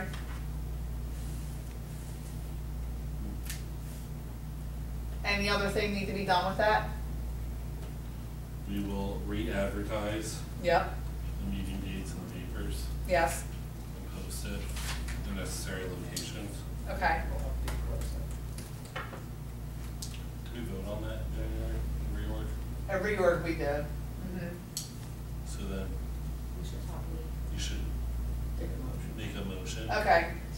vote on. I make a motion to approve the meeting dates of the school board be changed from Tuesday evening, from Wednesday evenings to Tuesday evenings, starting in September 20th, Tuesday, October 18th, Tuesday, November 15th, Tuesday, December 20th. Mr. Peely will be here in costume. And our reorg could be Tuesday, January 3rd, 2017. I need a motion. That, I would reorg that night may be a problem, only because that is reorg for the borough. I wouldn't do that. Well, I would do it, I can't do it Wednesday, so we could do it Thursday. Yeah, I would just not do that. It just creates. Okay, Thursday's better for Mr. Iannucci as well, so our So the reorg will be Thursday, My apologies, but that's January what it 5th. That's all right, it's Louis' birthday. All right, who's Louis? Although there was a meeting on Sandy's, just saying. And I didn't come. Oh, Louis, your son? Oh, all right. Yeah. All right, so I need a motion. I'll make that motion. Motion made by Chaz. Well, that's why I'm like, I need a second. I'll second. Wait, no. Missy. Second by seconds. Missy. Put it down. Before we Is your start, name- Hold on, we need a roll call, roll call. Second the motion. Missy. Roll call. Ms. Anderson? Yes. Ms. Beebe? Yes. Mr. Buckon? Yes. Joe has to step out. Ms. Panzarella? Yes. Ms. Spalding? Yes. Motion passes. So just to confirm, under new business, a motion was placed on the table to move the remaining meeting dates from Wednesday evenings to Tuesdays, and the reorganization will be on Thursday, January 5th, 2017. All right, now, Yes. excuse me, hearing what I just heard, and a board member having commitment from 1 o'clock in the afternoon until 6 a.m., I again have an issue with attendance. I did not have an issue with anyone else's attendance. However, Well, when that board member steps back in the room, can we, we'll have to, I mean, Address there's it. nothing, yeah. there's an emergency at work. All right. That's why. No, I'm just saying, when you say Monday through Thursday, you're committed from 1 p.m. Well, we'll have to 6 dates a.m. ahead of time, so Alright. we'll discuss it in September. Alright. And in all fairness to any of the board members that have missed these meetings, it was their livelihood. Absolutely. So- Listen, I get it. Yeah. I've had livelihood for 6 years before this Yeah. one. Do you Yeah. know what I mean? Yeah. Go ahead, Ms. Now I have no livelihood. Real quick, new teacher orientation is tomorrow. Not that you're involved with that, just want to let you know for all our new staff. Don't forget about the welcome back barbecue on August 30th. First day for staff is September 1st and 2nd, full day in services. First day for students is September 6th, which is a half day. And that's, you have staff lists, yes, last year at the meeting for all schools, so you have them in your packets as well. I love the names, by the way, the Doing Bobcats and the Down Dragon. I forget why we have names. Neither did I. I love it. What about the names? I do, I have it down and show the dragon on it. What? Do you really? Yeah. And the green folders, go back to Sean. I need a, wait, so our next regular ed board meeting will be Tuesday, September 20th. I need a motion to adjourn. I make a motion to adjourn. Motion made by Maria. Second? I need a second. Second Thank by you, Missy. Missy. Twice in one meeting. All in favor? All in favor? Aye. Aye.